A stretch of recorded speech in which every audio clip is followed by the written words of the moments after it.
See, just good dudes, good players too, but I really feel like we've done some great things this offseason. Adding people who are intangibly rich. And Travis, in fact, as a player, is rare. But as a person, he's also rare. Gets away from one, and superhuman pick from Travis Hunter. Put the cape on him already. I think he has a great career ahead of him, both sides of the ball. If he's the best DB, is he the best wide receiver? Who knows? But is he a great playmaker on both sides of the ball? Yeah. Yes, he is. And at the end of the day, when you're a team like, us right now, who's in that stage of we have to get it right now, we need the best playmakers on the field at all times. And if he can give you that value, let's do it. We need to go win football games. And right now, am I optimistic? Absolutely. But I'm also realistic. Like, hey, let's not break our arms, patting ourselves in the back, how great things are going right now. Because ultimately, it's about winning football games, and that's what we're focused on. 1010XL 92.5 FM presents Jaguars Today with your hosts Mike Dempsey, Tony Smith, and Dylan Denmark. Oh, good morning, everybody, and welcome out to the final open to the public practice of Jaguars Training Camp 2025. Jaguars Today on the scene. I'm Mike Dempsey, along with my man Tony Smith. Good morning, Tony. Good morning. How are things? All good. You got a little shade up here. It's not. Yeah. I don't feel like it's too broiling, but no. A little breeze blowing. It's crazy what a difference like 5 degrees make. It really is, right? I mean, just like walk around the neighborhood, I go under the shade of a tree, just for the 10 seconds it takes me to walk through. It's like, oh, this is such sweet relief, but no relief in sight for the Jags. They're out there in the sun this morning. Trevor Lawrence did throw a pick today, and I note that because it's been rare when he throws a pick in practice. Jordan Lewis made a hell of a play. I'm not sure who the intended receiver was. Jordan Lewis able to cut in front and make kind of a diving interception. Yeah, I think it's only the second straight-up pick. I think so. That wasn't on a tip pass. Right. Yeah, where an offensive player didn't tip it to somebody. I think there's been a couple of those, but I think it's only the second one of training camp so far for Trevor Lawrence where a defender just got in front of the ball. Yeah, he had one the other day, I think, that Travis Hunter should have caught and popped up in the air. Yeah. It really was a good play on Jordan Lewis's part, I thought. In the whole thing. Heck of a camp. Yeah, he really is, right? I mean, he absolutely is. And you noted, Tony, I'm sure you noted, like many others did, if you took a look at the first, quote, unofficial depth chart. It's kind of official. They're the ones who put it out. We didn't make it up, right? I mean, the Jags put this out for game week against the Pittsburgh Steelers. And Jordan Lewis is listed as a starting corner opposite Tyson Campbell. Yes. Right? And, there's been a lot of talk about that in base.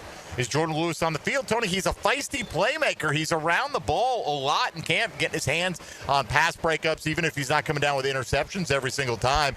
He's got that edge. This team's going to need a little edge on that side of the ball. Talking to a lot of observers, and I'm not just talking media people here. There are a lot of football people here today on the sidelines. Former coaches, some with the Jags, other organizations, and they're concerned about this defense, right? They think the offense, with the speed they're going to put on the field, if they get any kind of protection from the interior of the offensive line, going to be pretty good. And if they're able to run the ball, that's going to take some pressure off of Trevor Lawrence, obviously. But the defense, big question mark, I think, at this stage.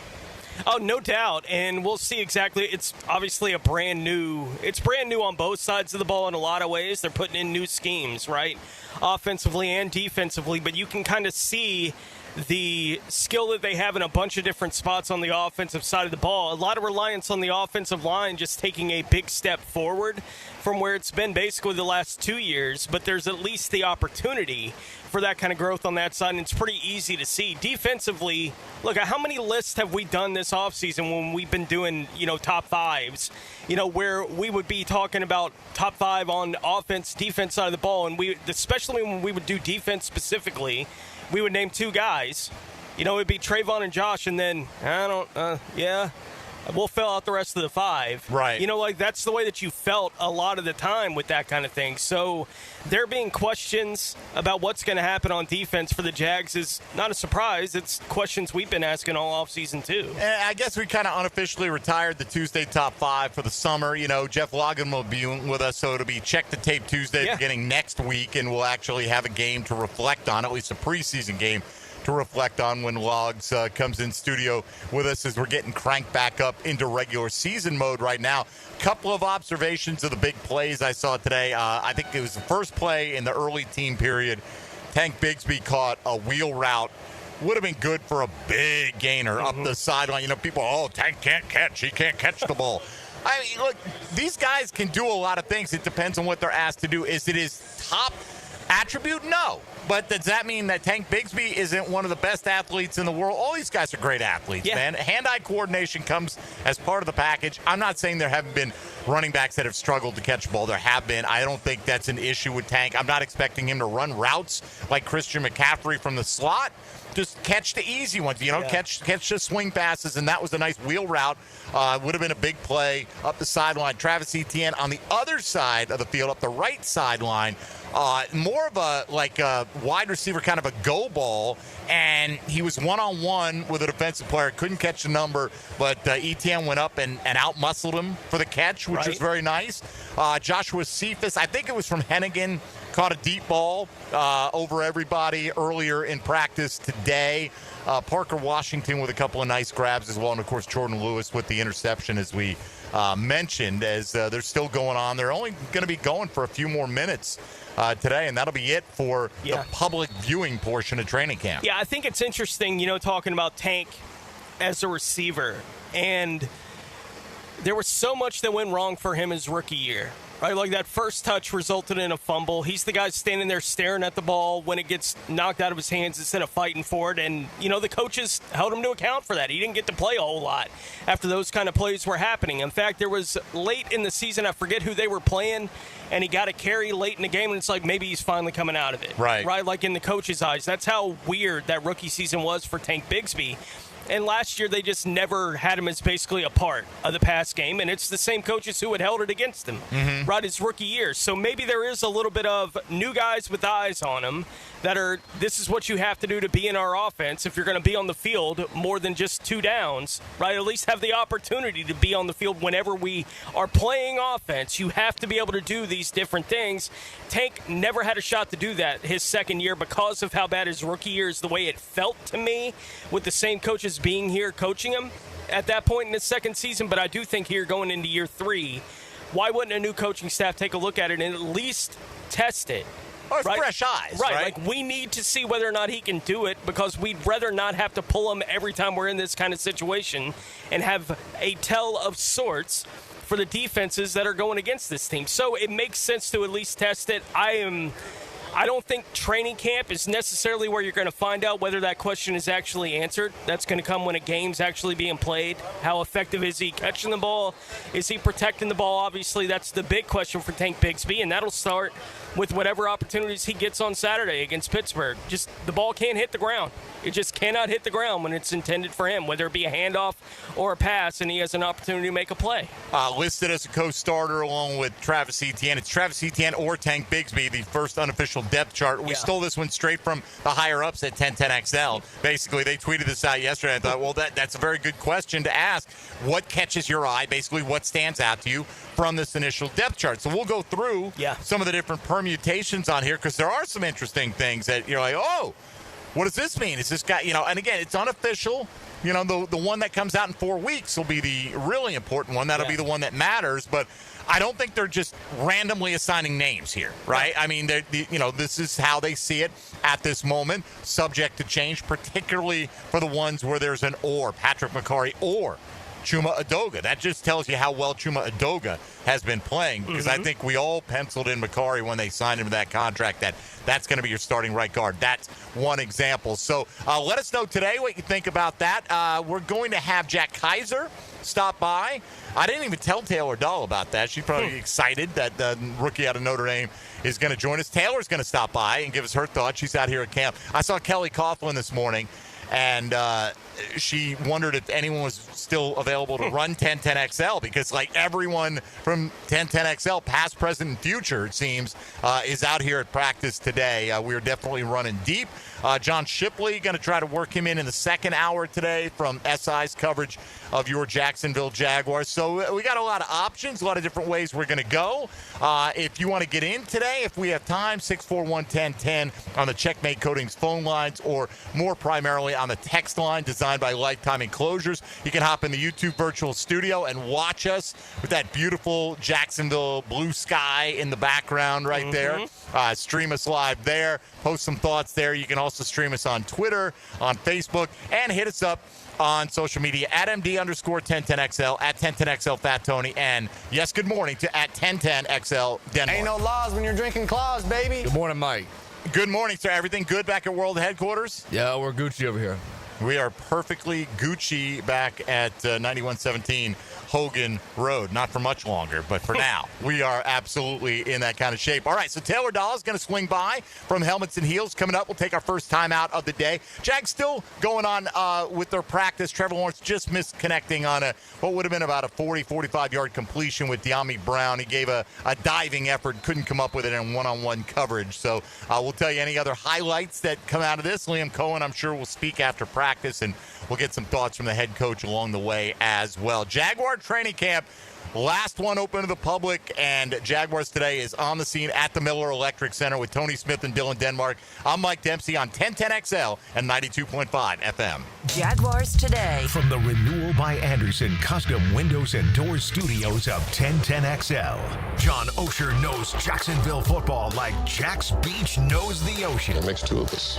Wednesdays from 10 to noon on Jaguars Today. Served up by Twin Peaks, home of the 29-degree draft on 1010XL. Lucas Tree Service is a certified arborist and a local family-owned business with over 45 years of experience. They specialize in tree removal, trimming, and stump grinding for both residential and commercial properties. Get prepared for storm season and receive top-notch customer service from Lucas Tree Service, 904-241-3533. Online at lucastreeservice.com. Hey, it's Brent with Arcosa Crushed Concrete. If you've got concrete or asphalt rubble on your site, let me buy it from you, and I will recycle it into construction material for your future projects. Arcosa Crushed Concrete. Get paid for what you don't need. It's about the hunt. Captain Kevin Favor here with Captain Kirk and Jeff Lagerman. We take you from the water to the woods. On the Nimnicht Outdoors Show. Presented by Duck Rooter Plumbing, Septic, and Air Conditioning. Let's go to the woods, y'all. Saturday mornings from 7 to 10 on 1010XL. Home is where your story begins. And at Donovan Air Electric and Plumbing, we're here to make it the healthiest, most comfortable place it could be. Whether it's fresh, clean air, dependable plumbing, or reliable power, we take care of it all. From routine maintenance to state-of-the-art solutions, Donovan keeps your home running smoothly. Because at Donovan, we believe your home isn't just where you live, it's where your health meets comfort. Call Donovan Air Electric and Plumbing at 904-270-COOL or visit us online. Let's make your home healthier, safer, and better together. Who says there's no free lunch?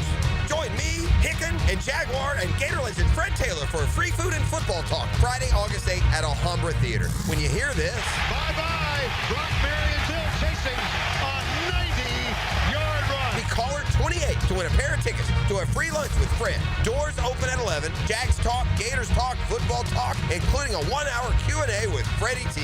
And we're buying you lunch. Stay tuned for this sound. Bye-bye, Brock Marion's chasing a 90-yard run. To win your tickets, courtesy of Jenkins Hyundai and Genesis of Jacksonville on Atlantic. The 2025 NFL season is just around the corner, and we can't wait for you to be back at the bank. Your Jacksonville Jaguars are starting off the preseason going head-to-head with the Pittsburgh Steelers Saturday, August 9th. Be at the bank as the Jags take the field for the first time this season, and grab your tickets for a 7 p.m. kickoff by going to jaguars.com/tickets or call 904-633-2000. We'll see you soon, Jags fans. Here's Linda Beaver. Hey, school's in session, and here's today's lesson. We have hundreds of certified vehicles to choose from, starting as low as $89.99. Plus, they come with a 7-year, 100,000-mile peace of mind warranty and free oil changes. That means you and your soon-to-be drivers will be protected. Plus, every purchase allows us to fund teachers' projects for the entire school year. Your next assignment, get to Beaver Toyota in St. Augustine, Beaver Chevrolet in Jacksonville, or Beaver Mitsubishi in St. Augustine. We're here to wow you and our teachers. Jacksonville Hickens calling it. Checkmate Coating, my MVP. Tough, slick floors that dominate any space. Checkmate Coatings, your floor's missing piece. Maxed out on credit cards, struggling with high interest debt? You could pay it all off in days with Loan Pronto's Rapid Equity Loan. Hey, it's Prosser here. Get cash out now without touching your low-rate first mortgage. No appraisals, no waiting, no BS. The Rapid Equity Loan Program at Loan Pronto is amazing. One Loan Pronto client just got $300,000 approved in under 24 hours. They paid off debt, renovated their kitchen, and cut their monthly expenses by $1,800. That's a huge turnaround. Instant approvals, low rates, no hard credit pull up front. That's Loan Pronto. Listen, your home equity is yours. Use it. Get cash to consolidate your debt down to one easy, low monthly payment. Call Loan Pronto now for a free instant appraisal for your home and see how much cash you can get today. Loan Pronto is an A+ rated by the Better Business Bureau and have nearly 2,500 5-star Google reviews. Call now and start the conversation. Go to loanpronto.com or call 999-1508.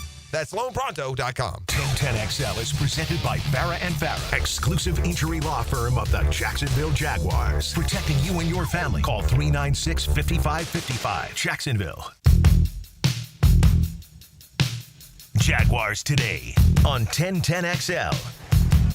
All right, we are live, Miller Electric Center.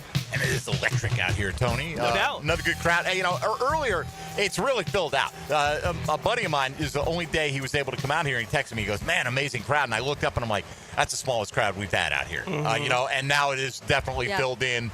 Kind of, standing room only, what have you. Jaguar fans have definitely shown up for training camp 2025. Mike Dempsey, Tony Smith. Taylor Dahl is here with us. Hello, Taylor. Hello. How are things? Great, actually. It's not too bad out here when you're in the shade. It's not right. It's kind of nice. And really, honestly, you got plenty of shade. Can't complain about this, honestly. No, I mean, they take such good care of us. And as I told Tony, Kelly Coughlin said to me this morning, does 1010 have anyone left back to run the shows, because everyone is out Who's here in the studio today. If you weren't like this, today's your last chance. I've seen them all from the morning guys all the way up through Hacker Nation and everywhere in between. So for you out here, you've been to just about every practice I know that I've been to. I've seen you out here. What is your overall main theme that you see that keeps repeating itself in training camp so far?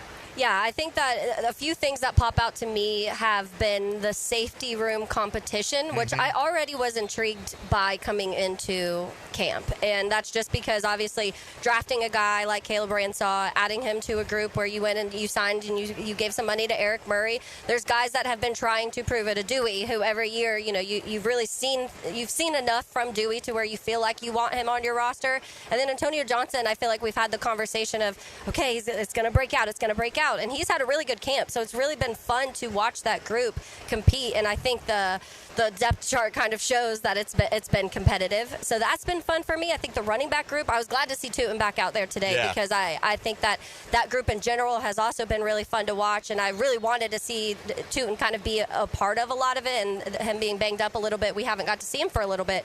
So those, to me, are two of the more fascinating things to watch, outside of, obviously, Travis Hunter. You want to watch Travis Hunter and everything he does. But those have been two of the more interesting rooms to me. And Tony, to Taylor's point, safety. I mean, they've got co-starters listed. As much as they talked about Eric Murray, like, we love him, elite communicator. That's a phrase that's been used to me. I mean, that was the first thing that popped Murray out or to me when I Savage, saw right? it. Yeah. And like, I think a lot of people mentally have Savage off this roster, right? Like, we're going to have the young guys. We're going to have Dewey, who's listed as a co-starter in there as well with Antonio Johnson, Ransaw's third team. And I get it. He's out right now, and he hasn't had a chance to kind of climb to the top yet. But, yeah, I mean, nothing seems to be settled in that position group. No, and I think a lot of, the first depth chart is so cosmetic, in a lot of these things. But it was surprising to see Murray with an or next to his name, given, how serious they were about going after him. He's the first one they signed. Yep. There's been no talk that anyone was even really pushing him. Here in camp, we've talked about it the whole time. He's just solid pro, solid in the back. He's not going to make the mistake, but it was interesting seeing the or next to his name. Do you feel like you've gotten any more clarity as far as how the running back room is going to shake out based on anything you've seen at camp? Yeah, I haven't, and I feel like each day I have left thinking something different, honestly. Each day I've been like, okay, it has to be Tank at this point. Tank's that one. And then, again, the depth chart kind of points to, do they know either? Because we got an or with Tank and Etienne, too. But I do think that the one thing I keep leaning on a little bit is that the comfortability and between Trevor and Travis Etienne, and I feel like they do want to keep some of that. Not saying they'd make Travis Etienne number one because of that reason, but I do think the familiarity and also being able to get Travis Etienne out on the perimeter and get him pass catching, get him catching balls in the backfield. I think that's some of the things he's at his best at, and we've seen that from camp. But then the moment I start feeling like, all right, here's Etienne's day, Tank busts through for a run. Today, right before I walked up, Tootin broke through a couple back-to-back. And so as soon as you feel like somebody's truly pulling away, I feel like it kind of reels back in a little bit. It's not like there's a Fred Taylor or Maurice Jones-Drew on this team. It doesn't appear. But, I mean, they have 5 quality guys. Yeah. It seems like they really like Jaquin and Jackson. I don't think that's lip service, but it's a numbers game. I mean, I saw Quinn Allen today truck somebody because he runs and he's looking to hit somebody every single time, So they've all had their moments. Bigsby caught the big wheel route today. Etienne continues to get heavily targeted in the passing game. And I wonder, Tone, too, like Etienne's listed first, right? It's Etienne or Bigsby. Is there some deference to the more veteran player there? Is there some deference being shown to Darnell Savage at safety as well? Like, you earn the right to, at this stage, be considered, still fighting and on that line. Right. Like, maybe mentally we know which way it's going to go. Yeah, it's so cosmetic.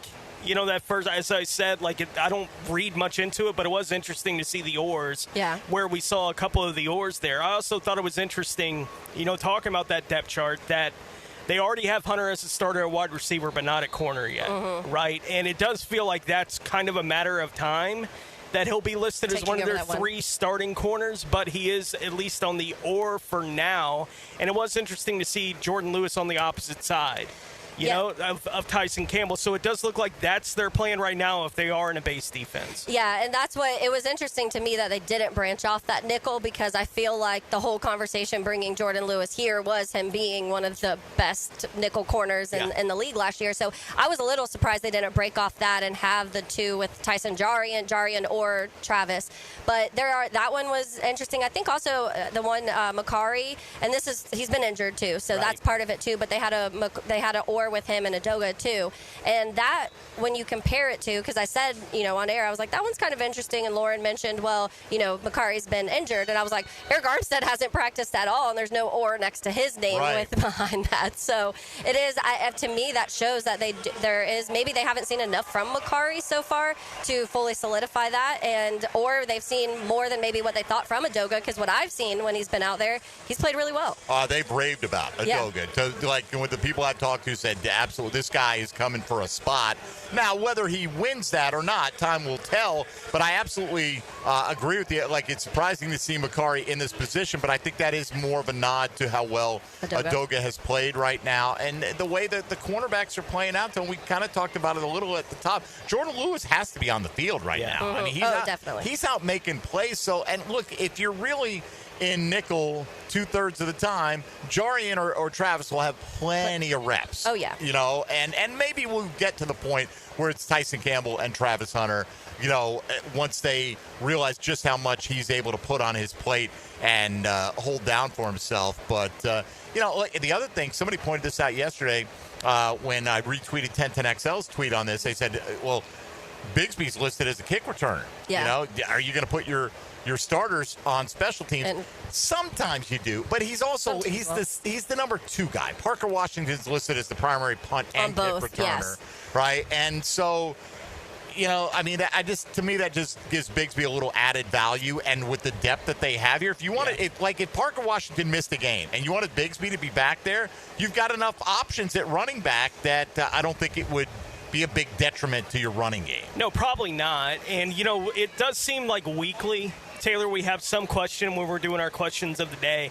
We'll get to a Trevor Lawrence question at some point in the week, right? Like, it does feel like we're kind of in that kind of rhythm. Yesterday, we did have a Trevor Lawrence question, after the reaction to what happened on Friday with the scrimmage, and where do you think he's going to wind up among quarterbacks this year? And, you got the small handful of people at top 3 in the AFC, which is, that's reaching, it feels like to me.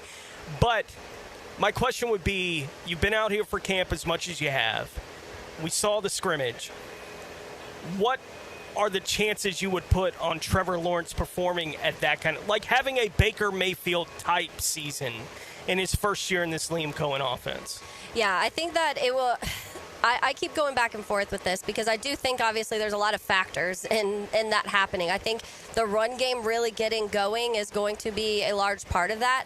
A few of the things that I've noticed that lean me towards Trevor being able to take that step that we've been waiting for this year is the timing that I've seen this camp so far. And I feel like previous camps, previous years during the season, it just feels like it was a tick too late a lot of times. And I feel like it's the mechanics. Tom McManus has talked a ton about just that foot and how quickly he's getting the ball out now, which is, we always know that's Trevor's strongest suit. When Trevor's getting the ball out quick, he's one of the more efficient quarterbacks in the league. So if he can continue to do that, but also add other things. I'd like to see him move a little bit. I'd like to see him take off. That was one of Baker's things that made that offense successful too. But I do think it's going to, in certain areas, come down to the offensive line and what you have in front of you, because that was part of what made that Tampa Bay offense in general kind of tick. But I could see a big step from Trevor this year. I don't know if I'm expecting a full-on Baker last year leap, because I think that took Baker a couple years too, even though it wasn't Liam Cohen's offense the year before. We already saw that kind of that little next step from Baker, and then last year everything kind of clicked and kind of took over and exploded. So I would say that year before Baker is what we can probably expect from Trevor this year. I think a lot of what you just said is accurate. If you give him the kind of protection that Baker got last year, and which in turn as well leads to a good running game, if the offensive line produces in both aspects, you take a lot of pressure off him. But I think the key is what you said. He needs to be able to tuck it and go at the appropriate times. Baker's not known as a runner, but he will go, right? And you got to be smart and pick your spots. Yeah. Right. If it's 3rd and 8 and you can scoop for 12 yards and get down and not get crushed, I mean, those are free drive extenders, free sets of downs, and I absolutely think they want him to do that. It's within that's the game in today's NFL. Yeah. In large, for every Joe Burrow, there are 3 guys that use their legs to their advantage, and they're not all Lamar Jackson, but you don't have to be. Aaron Rodgers has been doing it for years. Oh, yeah. Right? I mean, he doesn't run for big yardage, but he kills you on that key 3rd and 9 when he has great sense of how far he can get. He's got that stupid grin just to annoy you more. I know. I mean, look, especially right after he makes you jump, the whole defensive line jump. But, Trevor's got that capability, and why hamstring your offense by taking that out of it. So how's the new redesigned helmets and heels going for you? It's great. It's been really fun. We obviously, Tom McManus has been great, and just to have that voice, the player voice on there, and just a little bit different opinions fun too, because I think that our shows, they become even more interesting when you have different opinions when you're on your show. That makes things fun. So it'll be fun. Beasley's coming on with us today, so we'll have both of them chatting kind of what they've seen, get into the offensive line or the trenches in general, but also the secondary, because I think it's a very interesting secondary to me. So it's been fun though. All right, well, excellent. And I know you're crazy jealous because we have Notre Dame's Jack Kaiser. I am very jealous. Joining us coming up here. Tell Jack I said go Irish. Probably around 11 o'clock. I will do that. Taylor says go Irish, Jack. And he'll go, yeah, I listen to Helmets and Heels every day. You kidding me? I know who Taylor is. We're looking forward to talking to him and maybe John Shipley in hour number 2 if everything plays out here a little bit from Liam Cohen. But we'll be looking forward to your observations. I've seen you and Lauren and McManus out here just about every second of every practice. So I know it's as fresh as it's going to be. And let's just hope, like all of us, what we see, the good things we see, actually translate to the games. Yes, that's because we've all done this a million times. It all looks good at a certain point in the offseason, and then we realize, it's because they were going against a bad defense or vice versa, and they knew the playbook. All right, Taylor, appreciate you stopping by. Thanks, guys. Enjoy the show today. Enjoy the rest of the afternoon as well, as we are live here at the Miller Electric Center. We'll come back. Let's look at that depth chart, Tony, you and I, and some of the things that did stand out to us on first glance, and that's your Chad and Sandy real estate question of the day. Take a look at it. We tweeted it out at MD_1010XL. And what is the number 1, 2, or 3 things that jump out to you from the Jaguars' first unofficial depth chart? We'll get into it when we return in a moment. Live out at training camp practice. This is the 8th one open to the public and the final one open to the public. This is Jaguars Today on 1010XL 92.5 FM. Jaguars Today for the Renewal by Anderson Custom Windows and Doors Studios. Firehouse Subs has fries. Their hometown hero since '94 just cranked up the heat. Hot subs, crispy fries, golden, pillowy on the inside, and perfectly seasoned. Over 30 Jacksonville locations. Firehouse Subs, homegrown and now with fries. Since 1901, generations of skilled union workers have built the backbone of our community. Hospitals, schools, the buildings where you work. Every year, a new apprentice class of Local 234, plumbers, pipe fitters, and HVAC technicians is stepping up, trained, driven, and ready to do great things. They're not just building our city, they're building their future. Local 234, proud partner of the Jacksonville Jaguars. Visit UA234.com to become a member or contractor today. I-9 Sports covers the First Coast with all kinds of sports for kids ages 3 to 17. Fall and winter registration is open right now, like girls volleyball at Duval Charter Bay Meadows, plus plenty of co-ed programs in the Tri-County area to keep your kids active. And being part of a team creates great camaraderie and commitment. Year-round sports all across the First Coast. St. John's, Duval, and Clay, sign up now for the fall and winter. It's all at i9sports.com. Enter 1010 in the promo code for a discount. That's i9sports.com. New and pre-owned firearms are in stock at Beach's Jewelry and Pawn in Jacksonville Beach. Want a new sidearm or rifle? Brands like Kimber, Smith & Wesson, 6 Hour, Beretta. No lines, no hassle. Only at Beach's Jewelry and Pawn in Jacksonville Beach. For lost or broken keys or nearly any make and model of vehicle, call 722-1111 for Instant Keys. Instant Keys. You don't have to go to the dealer. Instant Keys comes to you. For over 55 years, Green Acres Sporting Goods has proudly served Jacksonville from the corner of Normandy and Hammond Boulevard. From archery to hunting and fishing, they've got the gear, service, and know-how to get you outdoor ready. Stop by their full-service archery pro shop and check out their wide selection of firearms. And while you're there, sign up for their weekly concealed weapon classes. You can find it all at greenacressporting.com. Brian and Angela Wall here with Window World. Hurricanes happen in Florida. That's not news. But what happens even more often than hurricanes are home break-ins. And if security is important to you, you might want to look into hurricane-rated impact windows. What you may not know is that hurricane-rated impact windows not only help protect your home in case of a hurricane, but they also offer another level of security for your home. Have you seen those videos on YouTube that show people trying to break through an impact window? A thief is way too lazy to spend his energy trying to break through one of our impact windows. That's why he doesn't have a real job like you. He'd rather break your non-impact window while you're at work. Window World has high-quality, very affordable hurricane-rated impact windows to help protect your home from hurricanes and from lazy thieves. Call us today at 904-443-7001. Get a free estimate and see for yourself. You save energy, get more security, and the windows add value to your home. With all Window World windows, you get the best guarantee in the window replacement business. Window World, simply the best for less. And thank you for your business. Hello, Jacksonville. This is Dr. Kevin Kaplan, team physician for your Jacksonville Jaguars. At Orthopedic Specialists of Jacksonville, we know not every injury happens on Sundays. Sometimes it's flag football, weekend yard work, or just playing with your kids. That's why we built a team of fellowship-trained orthopedic surgeons, experts in everything from knees and shoulders to spine and sports injuries. Whether you're chasing championships or chasing your dog, we've got you. Learn more at osjax.com. That's osjax.com. 1010XL is presented by Farah & Farah, exclusive injury law firm of the Jacksonville Jaguars. Protecting you and your family. Call 396-5555. Jacksonville.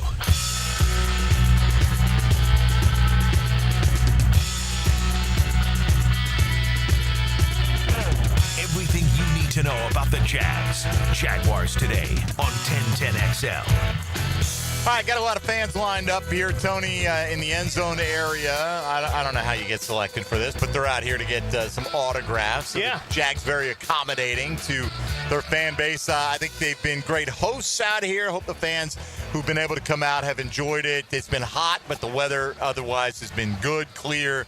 Today's been the nicest of the days. It really has, right? It hasn't been too bad, for sure. But the Jags are done practicing today, at least officially. There's still a few stragglers out there getting some reps in, doing some various things. A lot of the backup quarterbacks still lingering around out in the field right there. I see Brian Thomas heading back out. He had another one.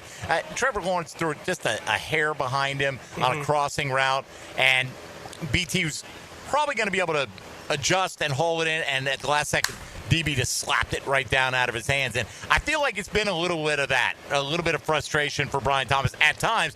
Yeah. Then you saw him in the scrimmage, and he had the 2 touchdowns. I think it was 6 for 65 unofficially. Yeah. And you're like, yeah, I'll take that if you're getting in the end zone twice. I think he's going to be all right. And it is the thing, we talked to D-Rock about it yesterday, and I mentioned it last week as well. Last year, his rookie season, Brian Thomas Jr. didn't look like Brian Thomas Jr. till the Bucs came to town. Correct. Right? Like when the lights are on, when it's a game type situation, it feels like there's another level to what Brian Thomas Jr. gives you. So I'm not all that worried about anything that may be going on in practice. It doesn't make me any less bullish on Brian Thomas Jr. going into the season, right? But it is something that people are going to point out as it goes along. I thought it was interesting this morning, here in the last 20 minutes of practice, I saw Jamal St. Cyr, and one of the listeners sent it to us here a moment ago on X, that they put in McCary at right tackle a little bit. And I think that answers, to some degree, part of what they were doing on Friday night. I think they're still looking to figure out who the swing tackle is going to be. Right. And they feel really good about Udoga.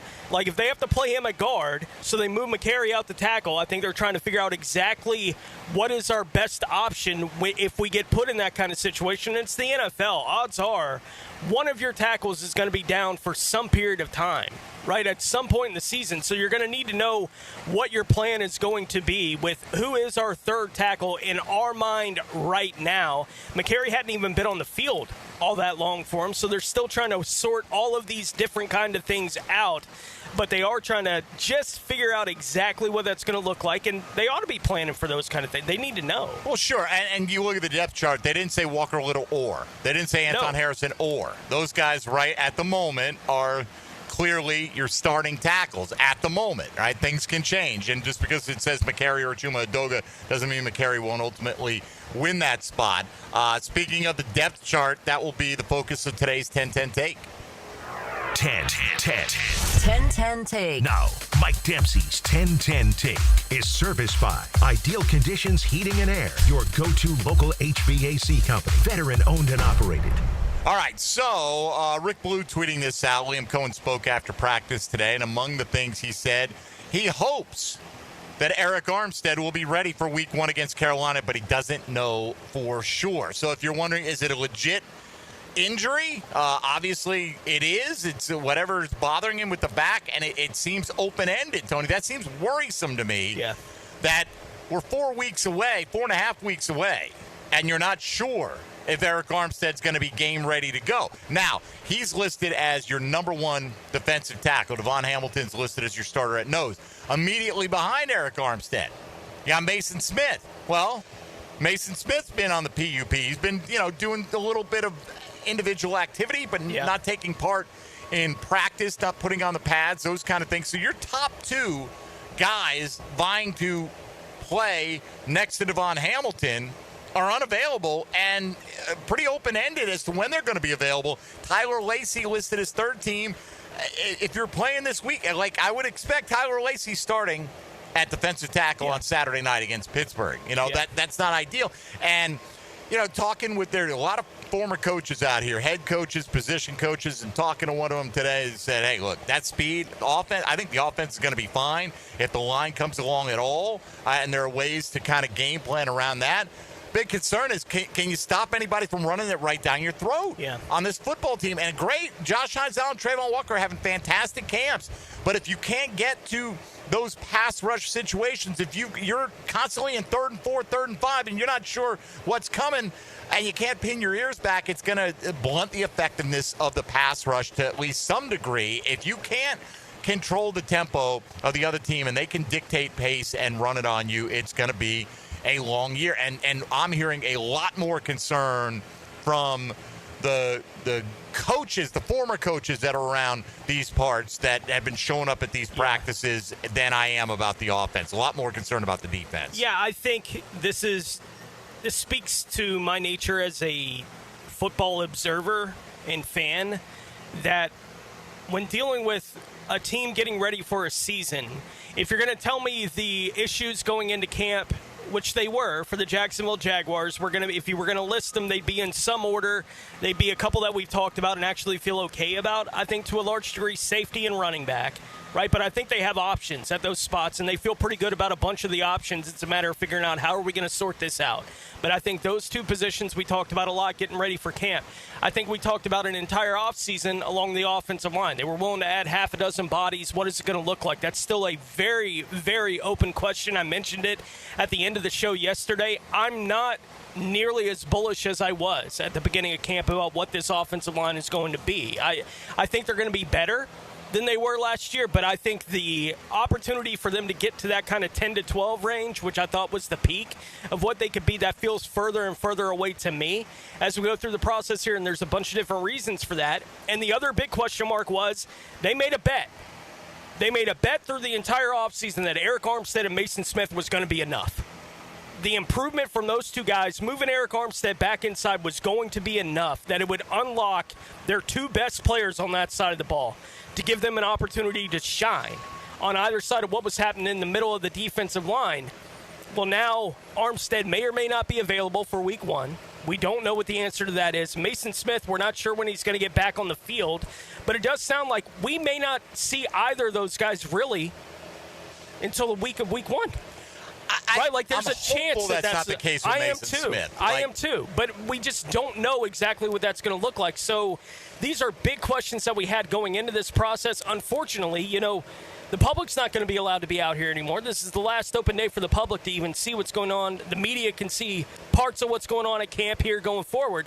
But it's these big questions that we had along the offensive line and defensive interior. For me, there's been nothing hinting at a real answer as to how exactly that's going to work from either of those groups. There'll be an answer. We may just not like it when it's all said and done. All right, plenty more to do coming up in hour number 2, including a visit with Jaguar rookie linebacker Jack Kaiser. John Shipley of SI's coverage of your Jags expected to stop by at about quarter after the hour. All depends on the timing with Kaiser coming up, but got plenty more camp observations, including more from Liam Cohen post-practice today. Mike Dempsey and Tony Smith live at the Miller Electric Center, Dillon, Denmark, back at 1010XL World Headquarters. This is Jaguars Today on 1010XL 92.5 FM.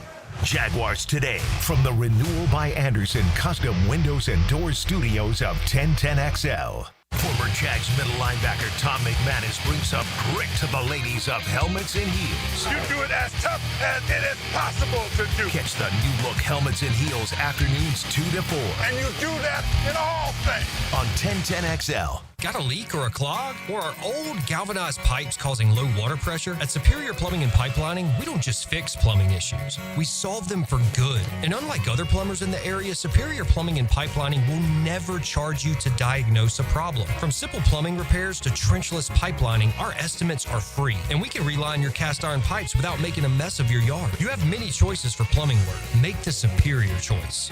Superior Plumbing and Pipeline. Request a free estimate at superiorplumbingjacks.com. Now this is how you end a summer.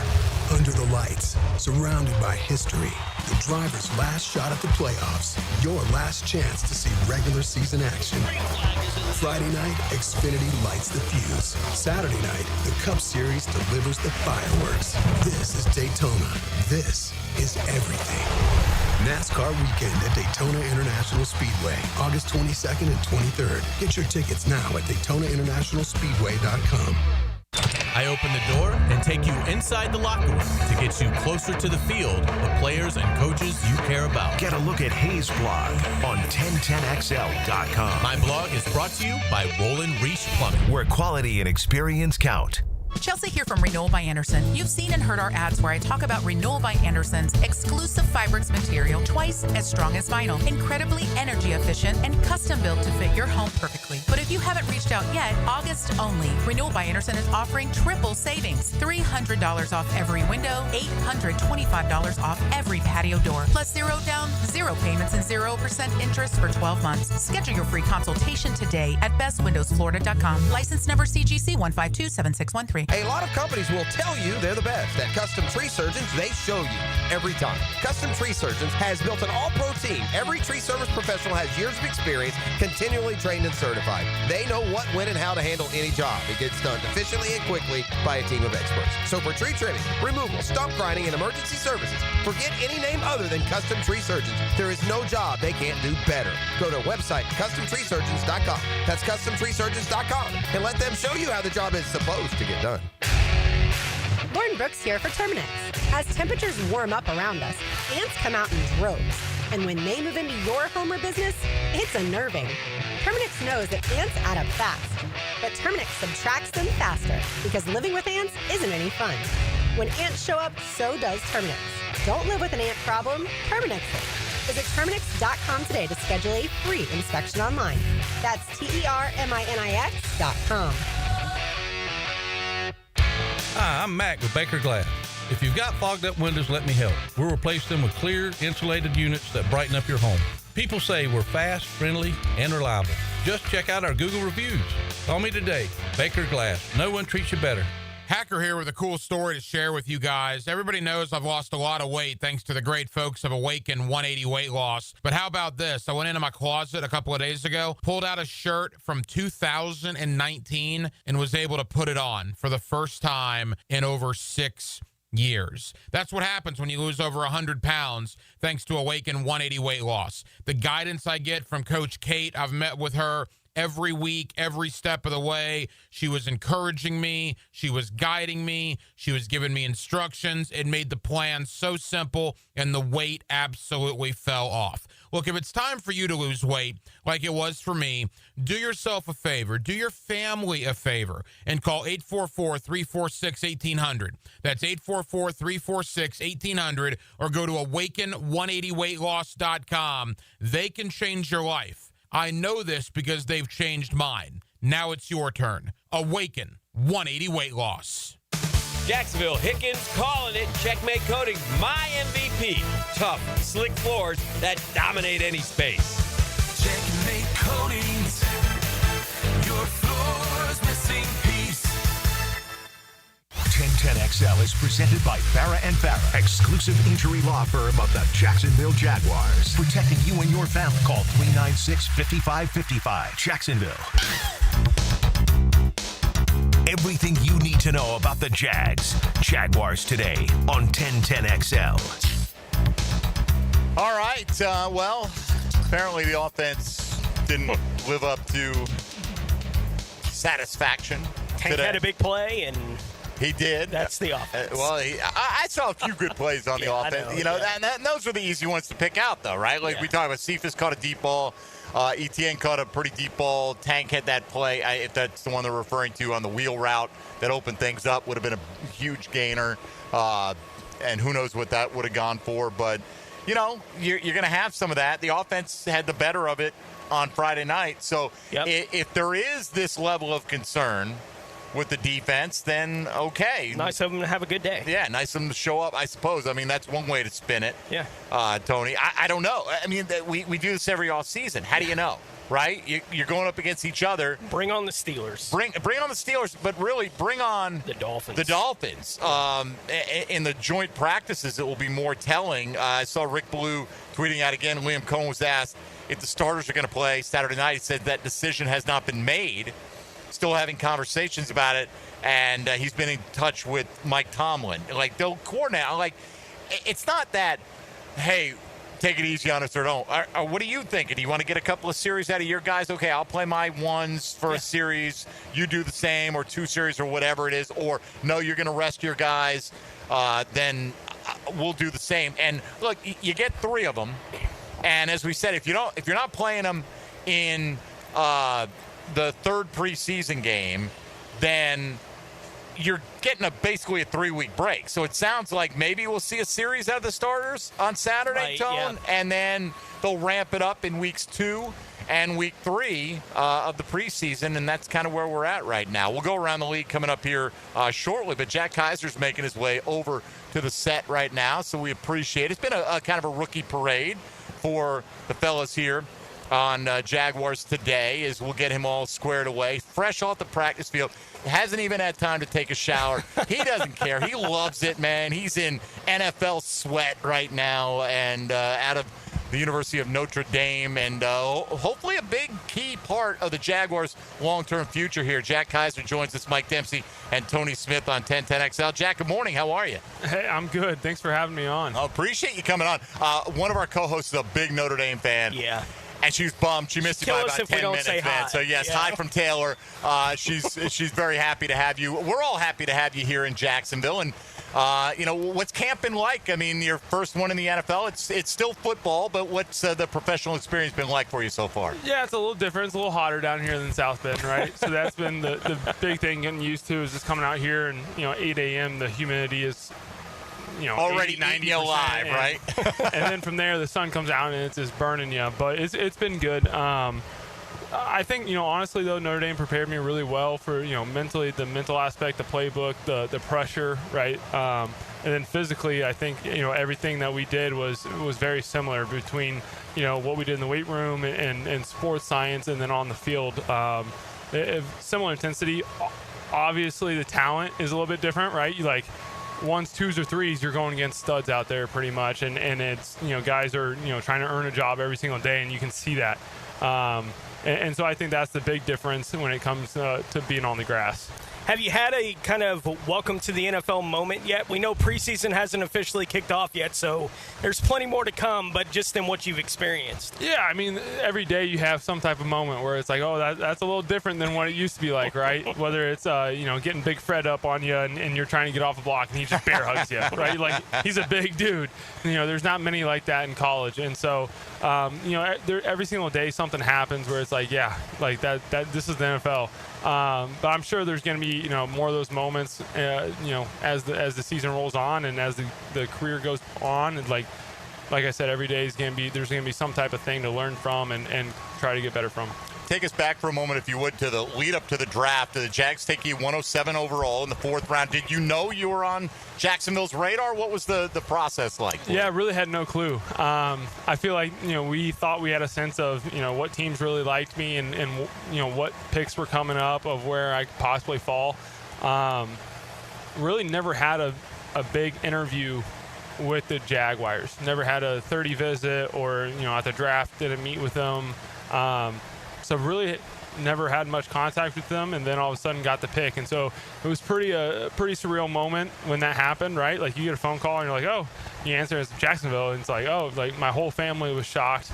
My agent was shocked. Like, it was a cool moment for sure. Well, and you shouldn't feel bad. They didn't do 30 visits, right? They feel like they can learn everything they need to learn. They don't want to tip their hand, so you were in good company with the rest of the draft prospects. Yeah, there. I mean, I guess, yeah. It seems like that was a common theme throughout everybody. It was like, oh, yeah, we really didn't know that Jacksonville was super interested. Yep. So I'm not alone in that aspect. I know you still got a few days of practice before the game against the Steelers coming up on Saturday, but just how ready are you to see someone in an opponent's jersey in a Jaguars uniform yourself? Yeah, I mean, to play football is fun, but when you play against the same guys every day, like, you beat on the same guys every day, it becomes not mundane, but just repetitive, right?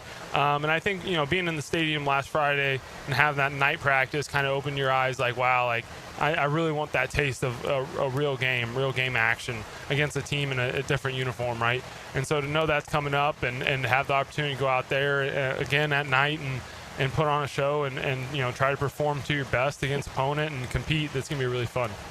We see you on the initial depth chart listed competing at the middle linebacker spot, right? So what has Foye Oluokun been like to kind of learn from? Has he taken you in and try to teach you a few tricks of the trade? Yeah, I mean, first off, like, I would say everybody in that room is high-class, top-notch guys, right? Not just football players, but men and leaders. And so it's been really great for me to walk into the linebacker room with Chad Muma, Foye, Dev, Ventrell, everybody in that room, and just be able to, pick up tips and pointers and wisdom from them, not only on the football field, but also in the weight room or, in the meeting room, or just, how to be a professional outside of the building, right? It's been really awesome. But, Foye just has this maturity to him, this professionalism, and you just sit there and watch what he does. And, I just got, all right, I got to stay in this guy's shadow, be his, his twin here and absorb as much as I can, for sure. What will Jaguars fans be getting when Jack Kaiser gets on the field? Yeah, I think you look at my 6 years at Notre Dame, like I was a heady football player, a leader, was able to, get people in the right place. But I think the big thing was like a big problem solver, right? You don't always get the right picture, the perfect picture. Someone might not be in the perfect position, but how do you fix things on the grass? And certainly when you're playing against really good opponents, they're going to be able to get, the advantage in some aspect, right? Well, how do you get that advantage back? And I think, I certainly the last couple of years, that's what I really hung my hat on, was making sure I put the guys around me in the best position and solve the problems. That way we can play at a high level. All right, it's obligatory that we ask everybody about the Travis Hunter experience, right? I mean, you're talking about how hot it is out here at 8:30. Imagine going both ways, doing it, right? Like, what do you think when you see what he's trying to accomplish? Yeah, I mean, it's been really fun, first off, right? Some days he's in your unit meeting, some days he's not. And he might not be in the unit meeting when we install a certain defense, right? And then next couple days, like, you see him out here and, that call's called. And, he wasn't in there. Does he know it? Yep, he got it. You know what I mean? And so that's just, like, it shows that he's putting in the work to be able to be out there. And it's been really cool. I know during the night practice in the stadium, obviously he had a catch early in the game and stuff. And I'm kind of just, doing my thing, focused on my position, right? Like, locked in the game. And there was like a little timeout or something. I look over and he's standing next to me in a white jersey. I'm like, wait, when did you switch? Exactly. He's like, I've been over here for a while. I was like, is it, it's just kind of, it's cool to, know that someone's doing that. If you played both ways, what would you play on offense? Oh my gosh. Well, if you were asking me a couple of years ago, I would say quarterback. Okay. All right. But I mean, I was a triple option quarterback in high school. And so, maybe we could install a new offense. You've come a long way, man. Yeah. Install a new offense, put in some reads and I could do a little bit, but no, I'll stick to the linebacker. Right on, bro. Have the vets put you to work yet? Have you had to carry pads, buy dinner, sing the alma mater, anything yet? I mean, they've been really great to us, right? Like I said, they're mature, they're great people, great men. Of course, they're going to heckle us, right? Like, that's Sure. what they do. But, I'm on snack duty for the linebacker room. I've been, trying to supply whatever they want, whatever their wishes are. Okay, what's the most requested snack that you get? A lot of chips. A lot of chips, right? We're just simple carbs, like, keeping them good, but a lot of chips, because that's something, in those long meetings, you just need something sometimes to, It's not like you're not out here burning them off, man, Yeah, exactly. So, a lot of chips, whether that's, popcorn or whatnot, Right, it's been yeah. good. Have you had a chance to see Jacksonville yet? A little bit. Yeah. It's been busy, right? During OTAs, pretty busy here, trying to learn the locker room, learn the playbook, and then certainly during camp, been really busy. Been out to the beach once or twice. We've done a little bit, but not as much as I'd want to. No, that's a good answer, right? Because you've been studying. You don't have enough time to go sightseeing, and you will. I'm telling you, the longer you're here, you'll recognize so many of the players that have played for this organization have made Jacksonville their home, right? Like, we love it here, man. It's not, the bright lights of some places, but if you like the outdoors, if you love your football, it's a great city. It will embrace you if you give everything you got. And we, like I'm sure you do as well, hope that you guys turn into big-time winners as quickly as possible, man. No doubt. Well, we appreciate you coming by. Wish you nothing but success. Hopefully for a very long career. 10 years from now, Tony will go, Jack, you remember that day? Oh, yeah. We sat outside the Miller Electric Center a decade ago when you were just getting started. But, man, we do appreciate you coming by and wish you nothing but success. Awesome. Appreciate you guys having me on. All right, buddy. Let's take a quick timeout. Jack Kaiser of your Jacksonville Jaguars will come back. Tony will take us around the league. We're live at the Miller Electric Center. Jaguars Today on 1010XL and 92.5 FM. Jaguars Today from the Renewal by Anderson Custom Windows and Doors Studios. The night is darkest just before the dawn. I promise you. The dawn is coming. Dan Hicken and Jeff Prosser, your Dawn Rangers. Mornings on 1010XL.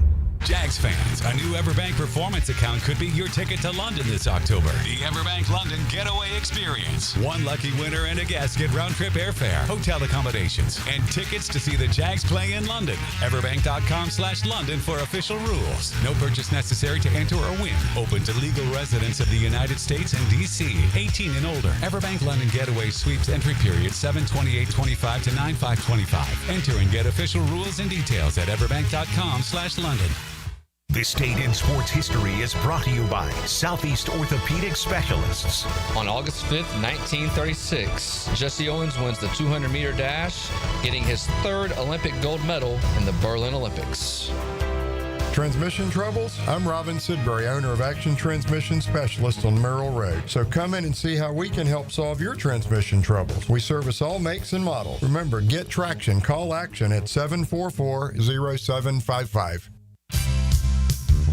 Maxed out on credit cards? Struggling with high interest debt? You could pay it all off in days with Loan Pronto's Rapid Equity Loan. Hey, it's Prosser here. Get cash out now without touching your low-rate first mortgage.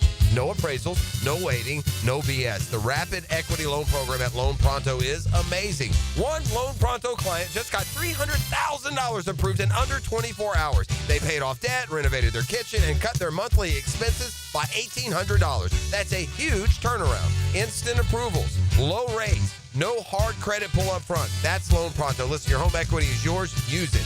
Get cash to consolidate your debt down to one easy, low monthly payment. Call Loan Pronto now for a free instant appraisal for your home and see how much cash you can get today. Loan Pronto is an A+ rated by the Better Business Bureau and have nearly 2,500 5-star Google reviews. Call now and start the conversation. Go to loanpronto.com or call 999-1508.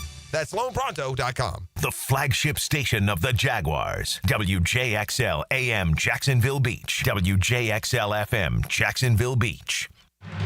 Time now for a medical recap. A health and wellness tip from Jaguars head team physician Dr. Kevin Kaplan. Here's a simple tip for shoulder health to improve your posture. Slouching can put extra stress on your shoulders, leading to pain and injury. Make sure your head is over your shoulders are relaxed and pulled back, and your spine is properly aligned, whether you're sitting or standing. If you sit for long periods of time, make sure to get up and take breaks and work on pulling your shoulders back. Get up and get moving, Jacks, and go Jags. I'm still going for it, even with higher stroke risk from atrial fibrillation, an irregular heartbeat not caused by a heart valve problem. Over a 3-year study, Eliquis apixaban tablets reduced stroke risk better than warfarin, and over 97% of Eliquis patients did not experience a stroke. A first stroke occurred in 2.9% of warfarin patients versus 2.3% of Eliquis patients. Don't stop prescription Eliquis without asking your doctor. Stroke risk may increase. Eliquis can cause serious and potentially fatal bleeding. Don't take if you have an artificial heart valve, abnormal bleeding, or antiphospholipid syndrome. While taking, you may bruise more easily or bleed longer. A spinal injection increases blood clot risk, which may cause paralysis. Get medical help right away for unexpected bleeding or bruising, or back pain, tingling, numbness, muscle weakness, or incontinence. Aspirin products, NSAIDs, SSRIs, SNRIs, and blood thinners increase bleeding risk. Tell your doctor about planned medical or dental procedures. Learn more at Eliquis.com or call 1-855-ELIQUIS. Looking for a great place to enjoy some craft creations and soak up some scenery? Fernandina's Mocama Beer Company is a must-see and must-try. Nassau County knows it. Visitors need to find out about it. Mocama means near the big water where the sun is born. And if you visit their tap room in Fernandina Beach, you'll see how they've mastered equal parts precision and art in creating great flavors from IPAs to Pilsners, lagers, and sours, plus plenty more. Mocama.com, Mocama Beer Company. Start an adventure and find them in Fernandina. Hey, Hicken here for my friends at Cleaning Freaks at Zero Res. Back to school special with those guys. Get 3 rooms of carpet clean starting at just $135, plus a free hallway and take $100 off your air duct cleaning. Book online at ZeroResJacksonville.com and take advantage of these huge savings. This is your local sports update. I'm RJ Saunders for 1010XL. This update brought to you by Baker Glass. Sophomore quarterback DJ Lagway continues to add to his preseason watch list nominations by being placed on the Walter Camp Award watch list for the 2025 season. The Florida Gators are ranked number 17 in the preseason coaches top 25 poll. Right now, 87 degrees at 11:03, time and temp, brought to you by Bueller Air and Plumbing. Stay cooler with Bueller. 1010XL is presented by Farah and Farah, exclusive injury law firm of the Jacksonville Jaguars. Protecting you and your family. Call 396-5555. Jacksonville.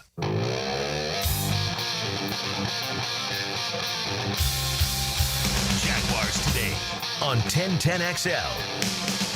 All right, Jaguars Today continues live at the Miller Electric Center on the Duval deck is where we're at right now. Thanks to Jack Kaiser, and thanks to Jack's PR department for helping us out every show. We've been out here bringing us a different player, and I'm very happy to talk to some of this core of the rookie class, Tone, no doubt about it. Jack Kaiser, right now, if you look at this initial depth chart, which we're talking about this morning, you got Foye as your middle linebacker. You got Muma or Kaiser as the primary backup.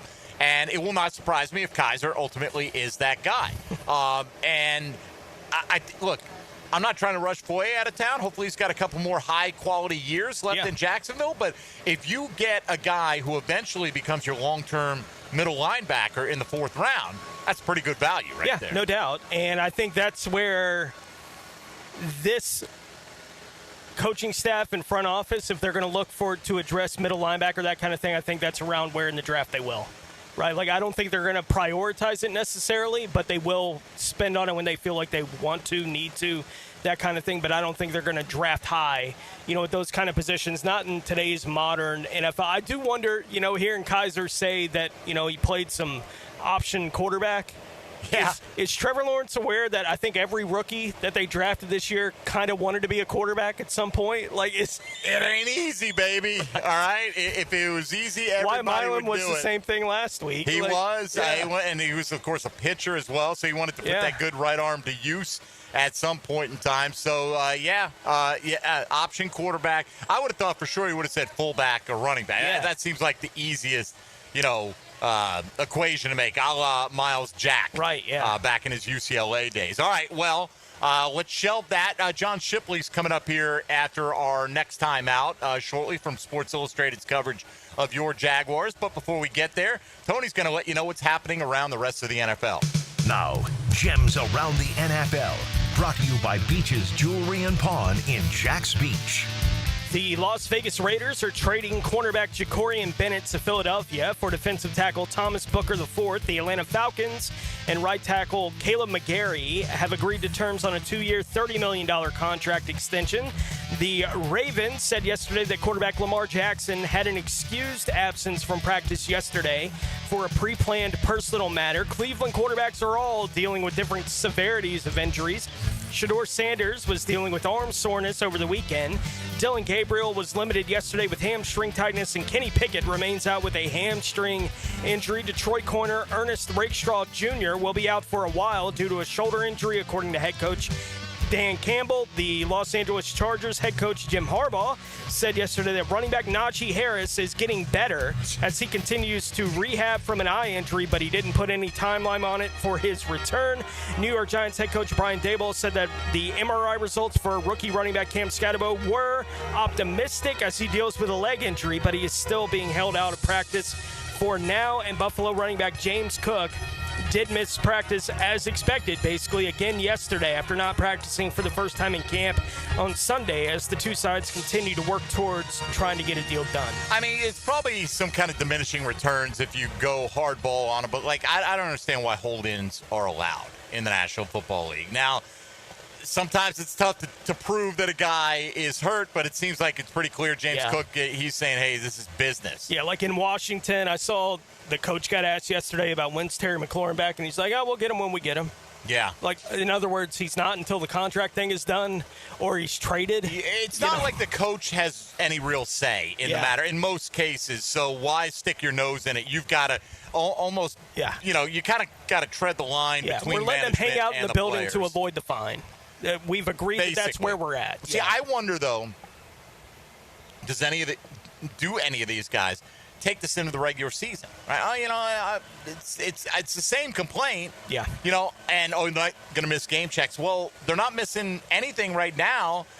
How do I know if your back is sore or not, right? Infamously, there was a guy in Jacksonville who we know all about that, refused to play because of his big back injury that he ended up laughing about. So, I'm not advocating for it. I'm just wondering, there are a lot of guys this year that are in this position with Micah Parsons being another one. You mentioned McLaurin, James Cook. There's another one and who I'm not thinking of right off the top of my head, but there are several of those guys in that position.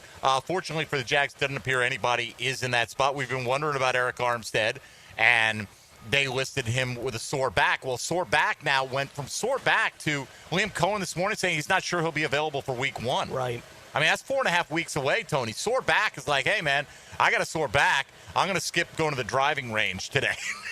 But I'm pretty confident a month from now I'll be able to pull that feet off. I mean, and I get it. What is required of Eric Armstead is, what most of us couldn't handle, but this is his job, his profession, and to not know that, and hopefully they have a better idea of Mason Smith's timetable, right? And because I kept being told, taking it super careful with him, super careful because we don't want to aggravate a calf injury. Well, okay, but still, it's been all at camp now that he's basically in a holding pattern. Are we going to show up against the Carolina Panthers in week 1 and try to slow down Chuba Hubbard with Tyler Lacey and Devon Hamilton as the front 2 guys in your rotation? I'm not saying they can't get the job done, but I feel a lot better if we got all the beef available to us. No doubt. And look, there's no way of predicting what's going to be available to the Jags week 1 at this point on that interior of the defensive line. The 2 guys that they were counting on for the big progression in that unit, we have no idea if either of them are going to be on the field at this point. So we wait.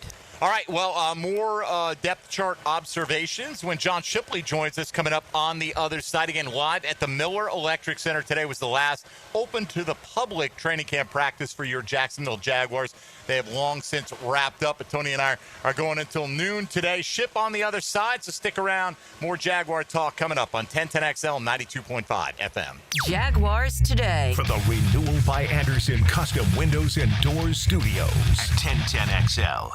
There's a key that opens a very special door. The Jaguars locker room. Go in the locker room with Hayes Carline to get closer to the Jags. Unlocked by Renewal by Anderson Custom Windows and Doors.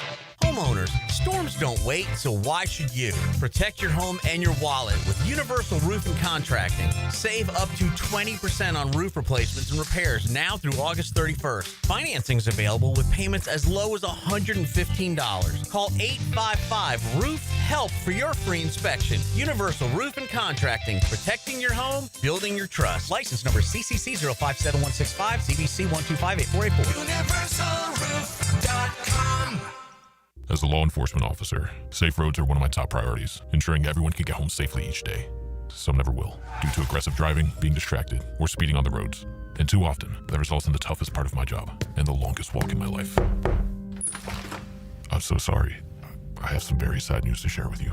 9 people will be killed on our Florida roadways today. Don't let it be you or a person you love. Buckle up every trip, every time. Let's get everyone home safely. A message from Florida Department of Transportation, Target Zero. For more information, visit targetzerofl.com. What's the weekend in sports look like? I'm 1010XL's Dan Hicken, and I'll give you my takes and weekend updates on YouTube and Facebook. Musings with the media mogul. That's right, motivated by Tucker Equipment Rentals in Neptune Beach.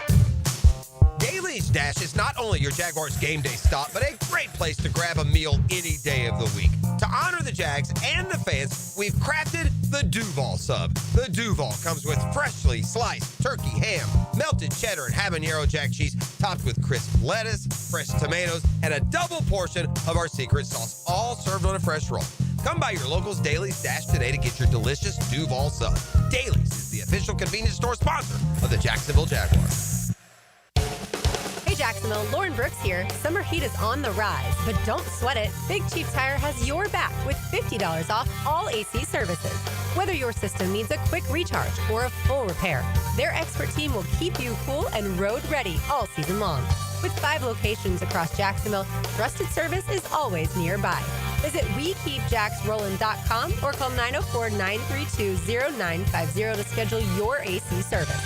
Big Chief Tire keeps Jax rolling. If you're tired of weekend projects turning into weekend disasters, you're not alone.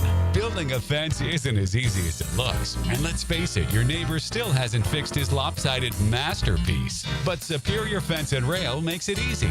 Highly trained professionals, top quality materials, and a fence you'll love for years to come. Skip the stress and call the pros today. When you're on the fence, about a fence, SuperiorFenceandRail.com.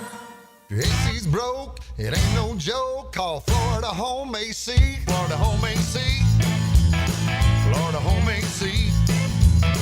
Florida Home AC. FloridaHomeAC.com. If a birthday or an anniversary is looming in your future, take care of it today by ordering a floral arrangement online at CuneFlowers.com. Hi, Flying Jacko here. Take it from me. An arrangement from Cune Flowers works like magic. Like a lot of guys, Jacksonville's Mitch Fandle thought he could get a better deal on his engagement ring at one of those well-known big-box corporate jewelry stores at the town center. But then he discovered locally owned Beard's Diamonds. Beard's had by far the largest selection. And he couldn't believe the no middleman prices at Beard's. We were able to afford, it was probably twice the size of what she wanted, stayed within my budget. I wanted to buy her a bigger ring than she wanted to get. Kind of a win-win for everybody. But the best part, Mitch didn't feel like a number at Beard's. He got personal one-on-one attention with zero pressure. Some of the other stores that we did go into, they were big corporate chains, so that might have played a factor into us not really getting the service that I was looking for. Beard's Diamonds, with no commission salespeople and owners who are right here in Jacksonville. Keeping local dollars in Jacksonville and in the community is great. Beard's Diamonds. Anybody that I know, I want them to shop at Beard's. You're going to get a great experience. At St. John's Town Center. 1010XL is presented by Farah and Farah, exclusive injury law firm of the Jacksonville Jaguars. Protecting you and your family. Call 396-5555. Jacksonville. Jaguars Today on 1010XL.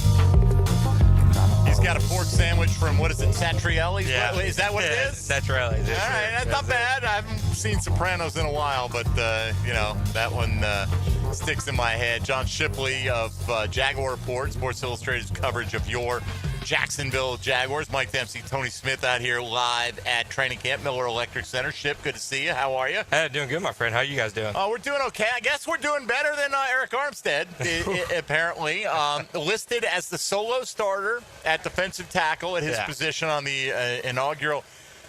Whenever he's feeling up to it. Right, unofficial depth chart. Look, I mean, if the guy's hurt, the guy's hurt, right? I mean, there's nothing we can do about it. But today, I was surprised that Liam Cohen said he's not sure he's going to be available for week one. Did that catch you by surprise, or do you think this is trending that way?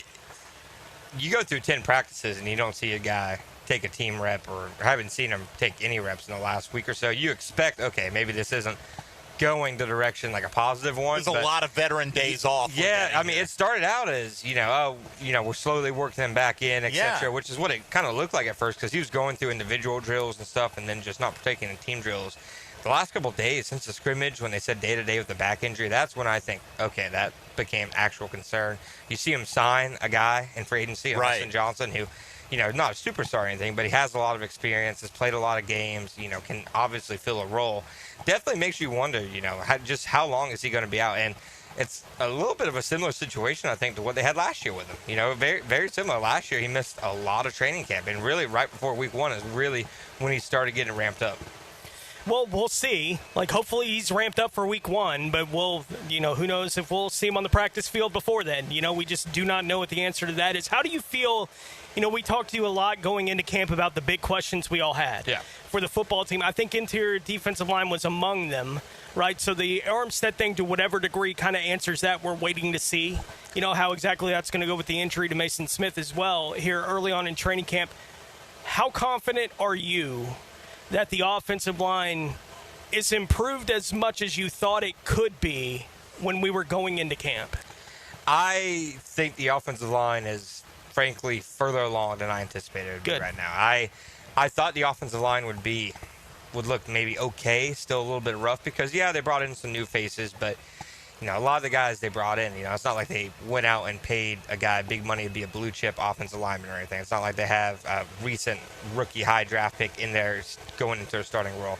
I expected it to look kind of up and down up until today, which, Liam more or less said was the offensive line's worst day and the offense's worst day as a whole. Up until today, I thought the offensive line was taking good shots, especially in the running game. Those first couple days in pads, maybe it has something to do with the issues the Jags have at defensive tackle right now, but those first few days in pads, they were paving running lanes. Guys were fighting creases much more consistently than I've seen in past Jaguars training camp practices. I've been able to tell within the first 3 days of pads, okay, this team's not going to be able to run the ball. I did not get that impression this year. Who do you, and with the corollary of who do you think the coaching staff have the most faith in, Walker Little or Anton Harrison? Man, that's a loaded question. Because I'm not sure right now that there is a right answer for it. I think that, both guys are kind of in the situation where, one was a recent high draft pick, one literally just got paid a contract by a past regime, that they kind of fall into that category of players who I don't want to say that, they're stuck with, but players who, you can't fill every hole, you can't replace every player in one offseason. So they're kind of guys who you just kind of have to see what you have. I mean, it definitely seems, judging from, and I appreciate this about Liam, he tells you what he feels. He tells you, there's no gray area where you have to wonder what he's feeling. From what he said about Anton last week, it seems like Anton is kind of, ascending, and they've seen more of the consistency from him. He talked about Walker today, and he said he's improved as a run blocker, but the pass pro's been probably a little bit hit or miss. I think, you've seen that. Josh Hines-Allen and Trayvon Walker both had really good camps, but you can't just say he's going against great defensive ends because this is the NFL. Pretty much every team has at least one defensive lineman who can completely ruin your game. So I think they're in really similar spots with both of them, frankly. So what did you make then of the move to play Anton with the first team at left tackle, had Fred Johnson in there? And I felt like Liam Cohen, even though he was asked about Anton, I felt like he was answering more about Fred Johnson when he was talking about, trying to figure out who the swing tackle is going to be. Well, yeah. Anton's not going to be the swing tackle, right? Yeah. So was that like, hey, let's see what this looks like in case Walker Little doesn't get it done over the next month, and we've got to see if we can develop some options, or is it just we've seen Fred on the left, let's see him on the right? What do you make of it? I think a little bit of both. I think when you talk about the left tackle position, there haven't really been any contingency plans from what we've seen in training camp in terms of guys pushing Walker Little. The big idea was a lot of people in the offseason, it looked like maybe Fred Johnson's going to push him. You haven't really seen that. I don't think you've seen Walker kind of dominate in terms of getting the reps with the first team. I think it could be something where, whether it's because Walker, producing, whether it's because of injuries, maybe they just want to get a different look at a guy there. Obviously, the Cole Van Lannon injury plays a part, but I think it's worthwhile. I mean, Wyatt Milan played like 3 or 4 different positions today. I think it's worthwhile to see guys at including left tackle. Yeah, 100%. I think there's value in seeing guys at all these spots. I mean, how many years have the Jaguars talked about Anton playing left tackle, and we've never actually seen it? That was the first time, even in a practice setting, I can remember Anton being at left tackle, which is to me what made it so notable. So I think, again, a little bit of everything. You're trying to find out what you have depth-wise, especially, when you sign Fred Johnson, I would have assumed that's your swing tackle. So if you're, Cole Van Lannon injury kind of changes things. I think, maybe they have more questions about the offensive line depth behind the starters than we anticipated. We saw Travis Hunter switch from offense to defense on Friday night. I know he did it in practice today as well. What can we learn about the Travis Hunter experience by seeing them kind of flip it for the first time here in the last few days? Yeah, no, 100%. I think you can learn a lot. It's really been super controlled settings so far. Liam mentioned how they had planned every single minute of, his training camp. So it's definitely been very by design, the things you've seen where it's been very structured. Now, I think today was the first glimpse of what it might look like, on an NFL Sunday. It reminded me a lot of, I've told you guys I coach youth football. The 2 or 3 best kids on the team, they go play 4 plays defense. All right, get over here on offense. Go run a route. That's what it looked like today. I had never seen anything like it. He did 3 or 4 plays in a row on defense, took the penny off, got in the huddle on offense, and ran a play. I've never seen anything like it at the NFL level. I think that because of that, because we haven't seen anything like it, it's going to be a work in progress. They're going to have to work out some things as we go. But that's probably the biggest thing I'm looking for on Saturday, depending on how much he actually plays and the starters play.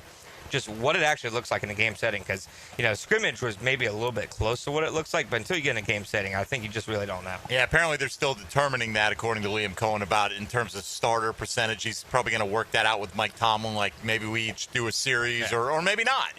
Who knows the way he's going to handle it, the first-time head coach. But Trevor Lawrence, the most important piece of this organization. There's no question about it. And today's practice, bad for the offense notwithstanding, what have you made of Trevor's entire offseason right up until today? I think, OTAs, minicamp, probably a bit what you would expect from a quarterback kind of learning a new scheme, kind of a bit touch and go at times. You weren't really seeing a lot of the wow plays up until today, and it's very ironic that, today they have their worst day that we're talking about. Up until today, I thought maybe the best training camp Trevor Lawrence has had. And we'll see how much that actually translates to the regular season, because we've seen him have some impressive camps in the past and then, maybe have a little bit of a slow start. 2023 kind of comes to mind. But he's somebody who has never been, in my opinion, a lights-out, practice training camp player. He's somebody who I've always think is just kind of a gamer that, once the bullets are really flying, that's when he looks his best. And a lot of that is because in practice they're trying to do things that they otherwise, wouldn't try in a game. But I think you've seen more top-tier blue-chip throws from him in this training camp, especially in the red zone where he's really struggled in camp in the past. And we had that day last year where he went 0-6, 0-7 in the red zone one day. He's looked much better there, in my opinion. I think you see the football coming out of his hand differently. They've obviously have reworked and overhauled his mechanics, and I think you're seeing a difference. Maybe I look dumb in a month or two, depending on how he plays, but I think it's been his best training camp so far. A couple of weeks into training camp now, preseason game number 1 coming up on Saturday. If you had to, we all talked about our expectations for what the biggest questions were going into training camp. You had to reset it now. We're 2 weeks in. What would be the biggest issue or two you think for the football team now 5 days away from the first preseason game? I think it's got to be defensive tackle. I think they had, in my opinion, all their eggs in on the Eric Armstead and Mason Smith basket, and neither one of them has taken a snap, between the two of them. They've combined for 0 snaps in team drills this entire training camp. Eric went through a couple days of individual drills, but overall, it's not hyperbole to say they were putting all the expectations to the defensive tackle position on those two guys. And obviously, Devon Hamilton's important. Obviously, their depth guys, Tyler Lacey, Jordan Jefferson, are important depth-wise, but it's very clear to find guys who make plays, it was going to be those two guys. And that's not to say they won't. We'll obviously see what happens when, the regular season comes and when they get better. But to this point, I think defensive tackle has been the weakest roster, unit on the team.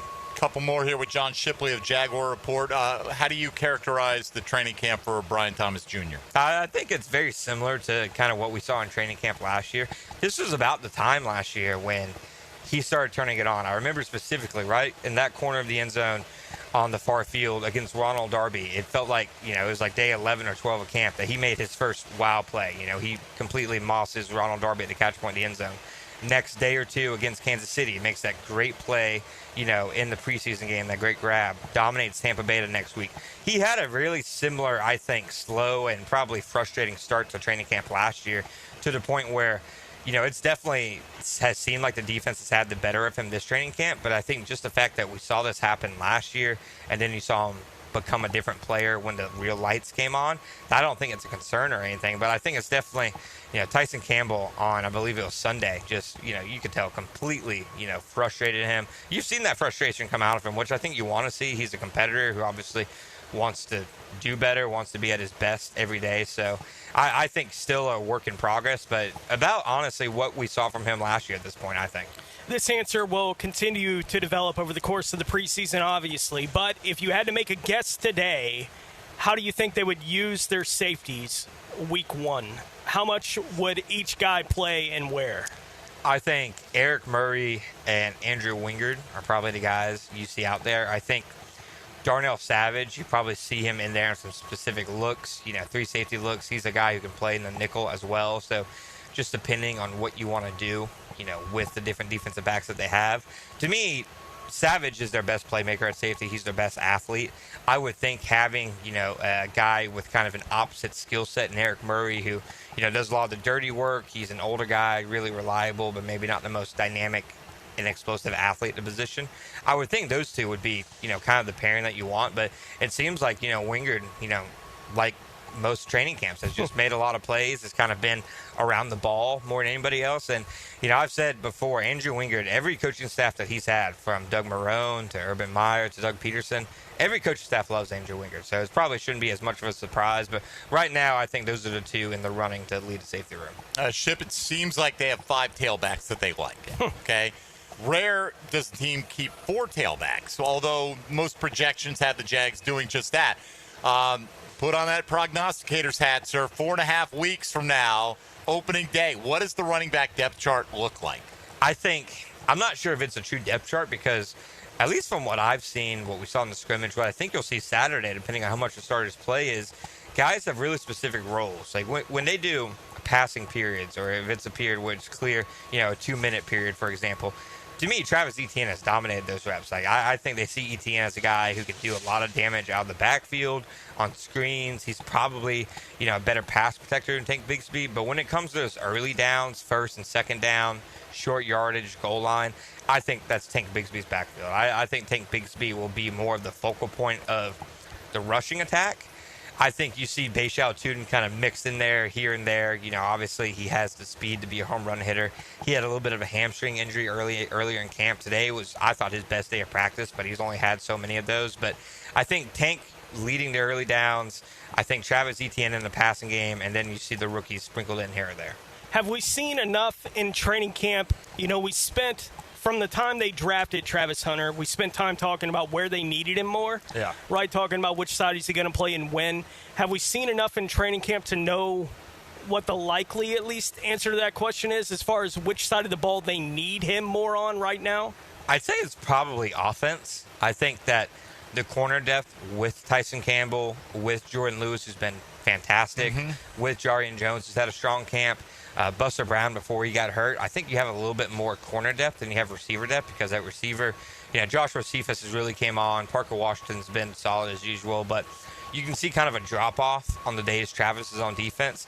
And also, I was telling somebody today, it feels like when Travis has played defense, he's had like 5 total footballs thrown at him.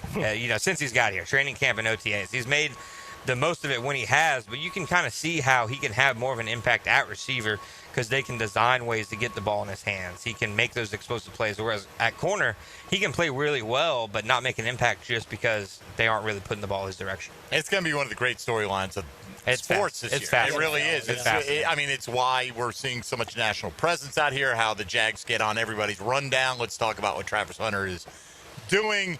And that includes John Shipley at Jaguar Report. You can get daily updates there at SI.com. And, of course, at _John_Shipley on the Twitter machine as well. Ship, go enjoy some of that AC, my friend. Your service is over, but we appreciate you as always. I appreciate you guys. All right, buddy. There goes John Shipley at Jaguar Report. Back with more training camp observations straight ahead. This is Jaguars Today, live at the Miller Electric Center on 1010XL and 92.5 FM. Jaguars Today. From the Renewal by Anderson Custom Windows and Doors Studios of 1010XL. Florida Heat hitting like a heavyweight? Time to call in the champ. KO Electric and HVAC. We knock out the heat and power up your comfort. Fast, reliable, and undefeated in home service. KOElectricJacks.com. KOElectricJacks.com. Hi, I'm Sean Monahan from Monahan Jewelers in Atlantic Beach. Since 1977, we've been Jacksonville's local family jeweler with a beautiful selection of fine jewelry and certified diamonds. But we're also Jacksonville's leading buyer of gold, silver, and diamonds from the public. Gold's recently hit an all-time high at over $3,000 per ounce. Pay bills, buy something fun. Now is the time to sell your gold for cash and get top dollar, or trade it in for a new piece and get even more at Monahan Jewelers in Atlantic Beach. The 2025 NFL season is just around the corner, and we can't wait for you to be back at the bank.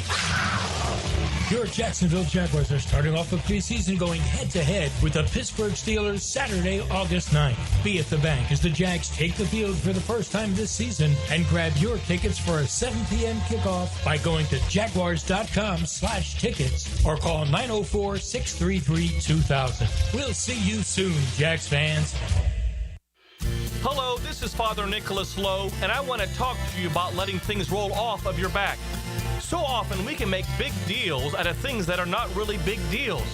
We can allow them to steal the joy of our day. But let me remind you that don't allow anyone or anything to steal the joy of today. Go out today not letting little things steal the big things that God has in store for you. For more inspiration, log on to stjohnthedivine.com. Hey Jacksonville, it's Dan Hicken with a game changer. I've tested the field, and Checkmate Coatings is my new go-to for durable, jaw-dropping floor coatings. Better play, better results. I'm Brendan from Checkmate Coatings. Our precision coatings make your floors the MVP of any space. Slam dunk your floors at checkmatecoatings.com. Checkmate Coatings, your floor's missing piece. Checkmate Coatings, your floor's missing piece. Maxed out on credit cards, struggling with high interest debt? You could pay it all off in days with Loan Pronto's Rapid Equity Loan. Hey, it's Prosser here. Get cash out now without touching your low-rate first mortgage. No appraisals, no waiting, no BS. The Rapid Equity Loan Program at Loan Pronto is amazing. One Loan Pronto client just got $300,000 approved in under 24 hours. They paid off debt, renovated their kitchen, and cut their monthly expenses by $1,800. That's a huge turnaround. Instant approvals, low rates, no hard credit pull up front. That's Loan Pronto. Listen, your home equity is yours. Use it. Get cash to consolidate your debt down to one easy, low monthly payment. Call Loan Pronto now for a free instant appraisal for your home and see how much cash you can get today. Loan Pronto is an A+ rated by the Better Business Bureau and have nearly 2,500 five-star Google reviews. Call now and start the conversation. Go to loanpronto.com or call 999-1508. That's loanpronto.com. 1010XL is presented by Farah & Farah, exclusive injury law firm of the Jacksonville Jaguars. Protecting you and your family. Call 396-5555. Jacksonville. Now, more Jaguars Today on 1010XL. All right, we continue live from the Miller Electric Center. Jags will be on the field Saturday night against the Pittsburgh Steelers, and we'll see what we see from the starters, if we see the starters much at all in that game. Yet to be determined, according to Liam Cohen. Practice will be open to the media for the next couple of days. I'll be out here before the show, Tone, but, that shuts it down, and I thought Jag fans showed up in big numbers every single day. Yeah, they did. Look, when it was open, we could look to our left here. The days that we were able to be out here, you were here virtually every morning that training camp was open. I was. Sneeze attack, by the way, right there. Sorry about that. Yeah. The fans were here, and it was it looked like it may have been a smallish crowd at the beginning of the day, but it filled in very nicely by the time we got to the end of the day. So hopefully you can make it out to the game on Saturday against the Pittsburgh Steelers, and we're off and running. You only get another couple of years in this building, by the way. Yeah. There's only 20 more games to be played in this building. In that building, yes. This building, hopefully a lot more years to go. This building's going to be here a while. Electric Center. A couple of observations from this depth chart, Tony. And again, this is unofficial, but they're not just pulling a name out of a hat and placing them on the starting line, right? So I think it'd be funny if they did, but I don't think that's what it would be kind of funny, right? Like Nick Mullins. Wait a minute, it's quarterback controversy in Jacksonville. We flipped a coin. So Levi Wallace, for instance, has been here for a minute, right? It just got signed to the team. By the way, who was I talking to? Coach Campo just likes to look, and he's like, that's a professional defensive back.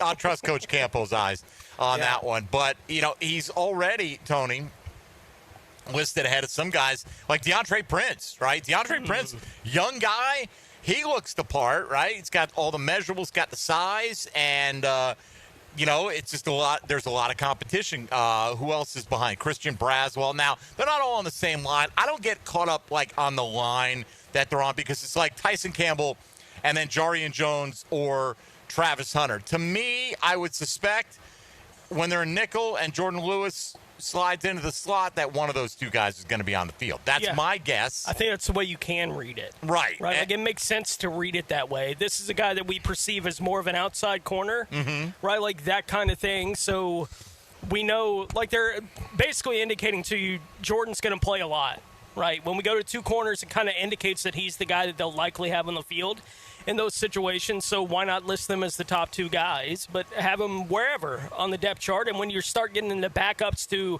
Tyson Campbell or the true outside corners on the football team, then list the guys that you see in that kind of position. Even if you have a guy like Jarian Jones that we know he can be a really effective player playing as that third corner.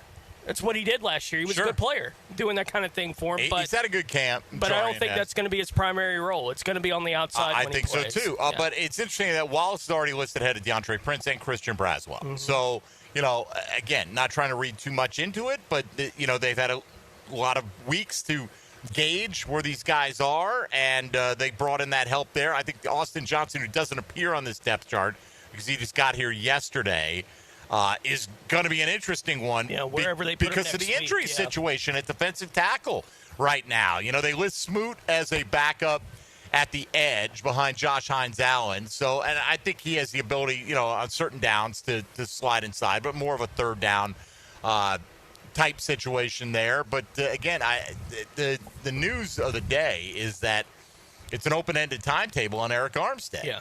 And if Mason Smith hadn't been dealing with anything, I don't know if we'd worry about it all that much, because Mason Smith was getting good reviews this offseason. He had the buy-in. I was told he did everything he was supposed to do.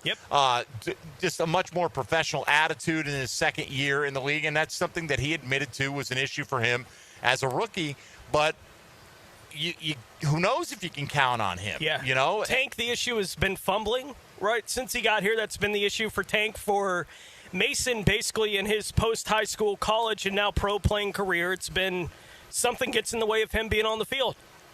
Right? It just does. It was injuries when he was at LSU, and now it's whatever is happening that first year where they couldn't get him to be a pro, for basically the first half of the year. He had to learn lessons about that kind of thing, and now he's dealing with this whatever lower body injury he's dealing with that's keeping him off the field here in training camp. It's, from Mason's perspective, I feel for him a little bit because I can't imagine being anything but frustrated, with what he's dealing with, especially going from this offseason into training camp to not be able to get on the field yet for the football team. But guys have books written on them at some point. And unfortunately for Mason early on, the book's not a pleasant one to read all that much so far. No, the talent's there, right, though, man. And you can see it in flashes. We saw it in the end of last year in flashes, and I think it's why. I'd like for him to find a little bit of luck. It feels like he needs just a little bit of luck somewhere, and it just hadn't happened for him. Well, look, and that's just the nature of football sometimes. You get hurt, and I think what they had seen from him, and it continued on after the draft, is one of the reasons they stayed away from that position, or at least didn't feel the need. Now, maybe if it had lined up with the right guy at the right spot, maybe Alfred Collins would be here, or somebody like that we were looking at in the lead up to the draft, but it didn't play out that way. Not able to move up for Hunter. It's just, it didn't happen. And we pointed this out a bunch of times. It didn't play out that way at defensive end, but they knew they had to address it, and they went right out and got Agba. Then they later added Gardeck, who now is listed basically as the co-starter at Sam, along with Yasir Abdullah, who that name was as surprising as any to see on the starting line to me, because I haven't seen or heard much from Abdullah in camp. I think that Gardeck, if he proves he will stay healthy over the next month, will overtake that spot. Yeah, I think it makes sense. They did it with a couple of the guys that they brought in right in the offseason. They did it with McCary as well. We've heard a little bit more about the other offensive line, Udoga and some of those guys. We've heard a little bit more about those guys specifically, but I think it makes sense for, if they haven't been on the field much to this point, list them somewhere as an or. Right. Like, until we get him on the field and know exactly what it's going to look like, we're just going to list them as an or, even if we expect that he's going to wind up in a certain place. By the way, for what it's worth, Trevor Lawrence did say after practice, yes, it was one of the worst practices. He does expect to play Saturday, but he noted that nothing's definitive, so that's kind of out of his hands. I think he wants to play.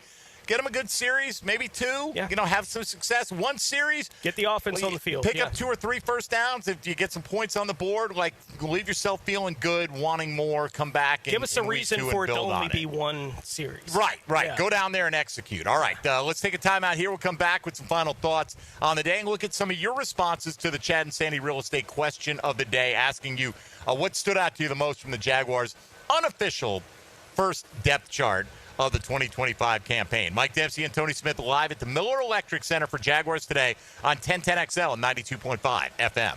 Hey, folks, Mike Dempsey for Apex Roofing and Contracting. Always want to go with the best. Well, Apex is a local company that does things right with ironclad warranties. They don't take shortcuts. They only use premium materials. Look, roofing can be expensive. They understand that. They're willing to work with you. Full financing is available with Apex Roofing and Contracting. As I mentioned, locally centered right there in Jacksonville Beach. You'll find them online at apexroofingfl.com. Don't settle. Reach for the peak. Apex Roofing and Contracting of Jacksonville Beach. Jaguars Today. You're at the home of the Jaguars in the Renewal by Anderson Custom Windows and Door Studios. Superior products, exceptional service.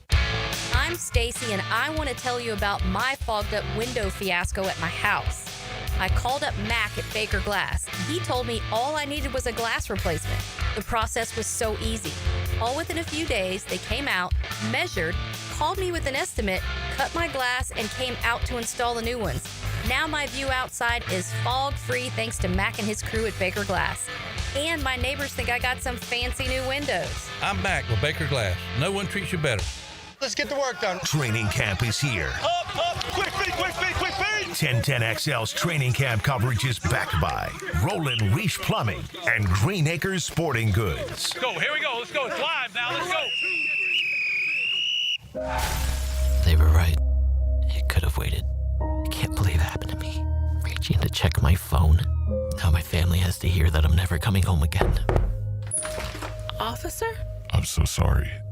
I have some very sad news to share with you. Every day, 9 people on Florida roadways don't make it home. I was one of the people that didn't make it home. Ride with Do Not Disturb. Every trip, every time. Let's get everyone home safely. A message from Florida Department of Transportation, Target Zero. For more information, visit targetzerofl.com.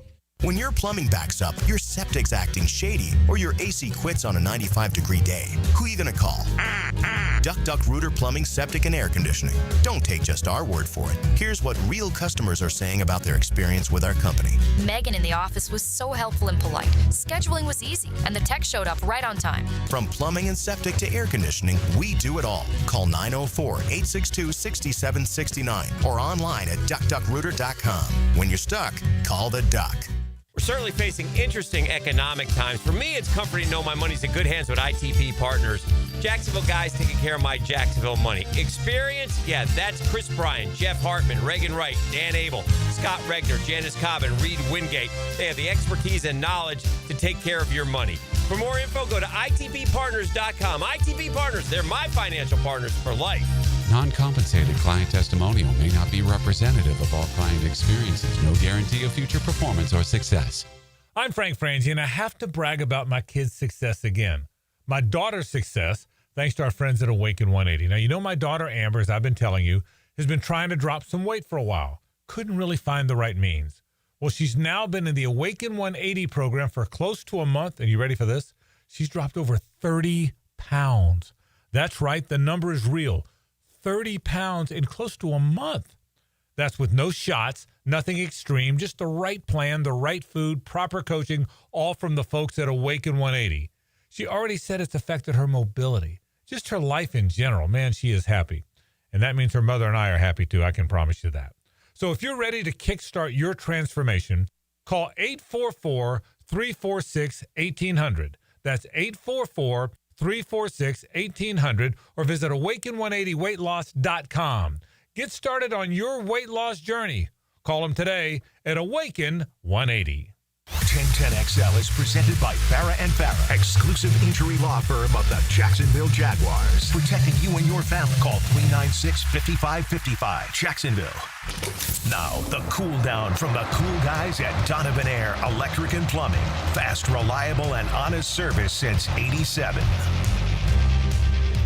Is that us, Tone? Yeah. Are we back? We're back. I'm just chatting with Jacob here, man. Like, hey, future plans, Yeah. you know? Like the Jags, we have big plans for the future. Got a lot going on. We do. Pardon our dust. That's going on right now. Eventually bring a Super Bowl to town, boys. I just saw a truck driving up one of those pedestrian ramps a minute ago. I don't know how they get them up there, but... They get there. Yeah, they get there for sure. I guess they just take the ramp like everybody else. But, ongoing, it's going to happen, Tony. It will happen. We're tearing down this wall anyway, so any damage that gets done, true story. No harm, no foul. Well, I'm saying, 28, man, just knock on wood, I got the health enough to make it there. Yeah. And can't wait to see the jewel that they drop here on the St. Johns River, downtown Jacksonville. All right, here is Liam Cohen. Just wanted to play one clip for you. We'll have plenty more throughout the course of the day, of course, with team coverage on 1010 XL. You got prime time coming up. You got Helmets and Heels, the Frangie Show, Baloo, Hacker, all day long. Everybody was out here covering training camp today. But, we're talking about Liam Cohen mentioned that the timetable for Eric Armstead is kind of up in the air. So one of the challenges is, how do you kind of fill that position? What are you looking to get out of it right now? Armstead not able to do team stuff. Mason Smith not practicing for you. So how do you answer that challenge? Yeah, we just signed Austin Johnson, so made a nice play already in the team run today. So, brought in some depth and competition. We'll continue to get those guys some great reps. I felt the D-line a little bit more today. Impact, whether it was in the run game or in some of the protection stuff. I just kind of felt more of a presence and a rush. So that was encouraging, right? And it's great to get those guys some reps, but we absolutely need to continue to improve. Interesting. I mean, Austin Johnson, first name out of his mouth, right? Maybe it's just kind of top of mind because he did make a play. I don't know what play that was that he made today, but, look, if you're a defensive tackle and you're looking at situations around the league, I can understand why you'd want to come here if you're a vet. Opportunities, who could slide in. And, so we'll see. I mean, Levi Wallace, Austin Johnson haven't been here a week collectively, and they both might make the 53-man roster. Or, it could turn out differently. Maybe Mason Smith's back in a few days. I really don't know. I don't think anybody knows what his timetable is right now. No, we spent so much of the time. I know I talked a lot going into the draft this year about how much every time we did a list of what I thought the priorities were going into free agency, draft, all of it, I would have offensive line in there somewhere towards the top, and the only other position I would be considering along those lines was defensive tackle. I'm just not as bullish on Mason Smith as many people are. It's not that I don't think he can be a good player, but it's a wait-and-see kind of thing with him. I'm not as bullish on Eric Armstead because of all the craziness with last year. I get it. He's moving back to his more natural position, but all the craziness just kind of puts me off a little bit. And going through training camp, nothing has put me back on. The Armstead thing, it's the position that after all they had done had me the most worried. And nothing has happened from the perspective of defensive tackle that it's gotten me to calm down about it. I'm not freaking out about it. I don't want to make it sound like I'm freaking out about it, but it's always been a big question for me that never got answered, and I've seen nothing that even approaches answering that question to this point. And if it is the Achilles heel of the team, I'm not going to be surprised. If that winds up being the thing that prevents them from being able to really succeed the way they envision being able to succeed on defense, is they can't stop the run with their interior guys, that's not going to be all that much of a surprise to me. Well, it just wasn't a priority. And who knows if they'd both been healthy, how we'd feel about it right now. We just don't know. Because if you won't lose your top two guys at any spot, you'd be like, well, how well suited are we? If you didn't have Brian Thomas and Travis Hunter out here on offense. And mine is more, I was already nervous about it with them. I understand. Right? I think I feel better about Mason Smith's potential than you do. Probably, And if he, again, they were so disappointed because he had done everything right. They said, I get it. That guys do get hurt, guys tweak stuff. You can't help it. It's not a sign of weakness or anything like that. It's clear that they were making a bet with Armstead and Smith, and we'll see. All right. There's still time. Let me get to a few responses to today's Chad and Sandy real estate question today. What stood out to you the most from Jacksonville's first unofficial depth chart of 2025? Cristiano said Yasir Abdullah listed as a co-starter there at Sam linebacker. Scott said at this point that it wasn't De'Ami Brown or Parker Washington. De'Ami is going to factor in big into their plans. Parker Washington continues to make plays out here. I just don't know how many opportunities he's going to get if Travis Hunter can play nearly a full complement of snaps. Yeah. You got a lot of different guys you're talking about. Not surprised the ball 3 to. or the 3 there at wide receiver. Another one for Abdullah as possible starter. Several of them there. I do think that ultimately Gardeck will take that spot if he proves to be healthy. Terrence said, I think we all assume Murray's starting. I think Savage could claim that spot in the next 3 weeks. I'm not saying it's impossible. I'm just saying that when I've talked to people with this organization, they have raved about what Eric Murray brings to this football team in terms of making sure that everyone is on their P's and Q's lined up. And you think they're all professionals. They should all be responsible. How many times have we had misalignment errors and mental errors, leading to blown coverages in the linebacking core, in the secondary, and they feel like he can erase a lot of that. So I still think it's his to lose at this point. Let's see. You don't usually see two tight ends listed as a starter. I think that's just like there are going to be times when you're in two tight end sets, and that second one is to be determined between Hunter Long and Johnny Munt right now. Eric Armstead finally listed as a D tackle, said Jamie. Now it'd be great if we could actually see him out there on the field. A lot of people, Abdullah was the top guy, and Adoga making a push for a starting role as well. Look, this is in part because McCary has not been available until just recently, but it's also because Adoga is taking advantage of those opportunities, and this is a guy who's more of a tackle by trade and has opened their eyes to how well he has played when given reps at guard. So hopefully it's not just depth because we don't have really good starting material there. Hopefully the depth pushes whoever emerges to like we said, be a top half of the league offensive line. Nobody's expecting top 5. No, and I think, we just talked to Shipley there in the last segment, and when I asked him about the offensive line, he said he's been pleasantly surprised at how well it's come together at this point in camp. I'd like to hear a lot more reports like that as opposed to, I've been kind of negative on it here the last couple of days, but it was good to hear. All right, let's welcome in Primetime. Now, the 2-minute drill is driven by nobody but Nimnik. Nimnik Chevrolet on Cassett Avenue and Nimnik Buick GMC on Phillips Highway.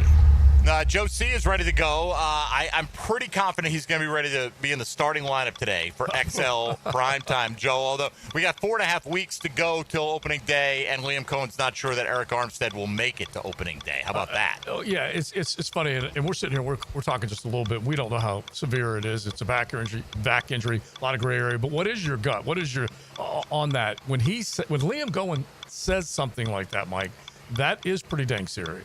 Well, yeah. I mean, I don't it's serious enough that he's admitting that he's not sure he'll be available in 4.5 weeks from now. Yeah. It's not like a day-to-day or a week-to-week. This is a wait-and-see kind of thing, and backs can be funny things. And we talk. Look, they made a calculated gamble, and they put a lot of eggs in the Armstead/Mason Smith basket. It's not their fault that those are the two guys that are dealing with stuff that's keeping them out of camp right now, but it's the reality of the situation. Yeah, I don't know how serious Eric is and his injury is. And then also I look at Mason Smith, and I kind of put him on notice, and I got killed by Jaguar fans during mini camps and OTAs because I just said he just looks like he's just a little out of shape. And I don't know exactly what the extent of that is for him to be on the PUP. I'd like to know, but I don't know yet. Yeah, well, they will counter that. They'll rave about the work Mason Smith put in this offseason. You won't find anybody that says he wasn't busting his ass. I think he's just going to be one of those guys that is never, doesn't have the Myles Garrett physique, but, and as long as you make plays, I don't really care about that. I think they were really happy. I think that's one of the most disappointing things that they've had to deal with is the fact they haven't been able to see him on the field in these team-type settings with pads on. Yeah, I'd like I would. I'd like to see it. I think that is still an area that has been neglected just in terms of counting on things that they can't count on right now. And that interior defensive line is going to get busted up if they don't have those guys. So what's coming up, Joey? We're definitely going to be getting into it. I talked to Tank Bigsby today, so we'll hear from him, just a guy that knows he's got a chance to win that starting job for good against Travis Etienne. So we're going to get into all that, and then definitely a lot of college football that we'll throw at them today. Coach Campo was out there. Matty was out there. And so we'll get into all of it coming up on XL Primetime. Yeah, rolling deep. We saw that Tank made that big play on the wheel route early on in practice. But I guess according to everybody, that is one of the few offensive highlights today. So we'll listen for that, Joe. Have a great show. All right, man. Appreciate you. Joe Cephas was out here this morning taking in practice as well. That's going to do it for us, Tony, for today. We thank Dylan Denmark because we're contractually obligated to do so. And also Jack Kaiser for stopping by today. Thanks to Jags PR for helping set that up. Taylor Dahl and John Shipley added to the conversation today. I'll be out here at practice tomorrow, but we'll be back in studio at 10 o'clock tomorrow morning with more coverage of training camp leading up to the preseason opener on Saturday against Pittsburgh. For Tony Smith and Dylan Denmark, thanks to Jacob and Max and everybody who helped us get set up and engineered this bad boy out here. Thanks again to the Jags for letting us broadcast from the Miller Electric Center. Listen to all that work they're doing in the background. It's crazy. Pardon our dust, Tony. We're trying to get ready for the stadium of the future around these parts. That'll do it for us today. Thanks for listening to Jaguars Today here on 1010XL and 92.5 FM. Jaguars Today. From the Renewal by Anderson Custom Windows and Doors.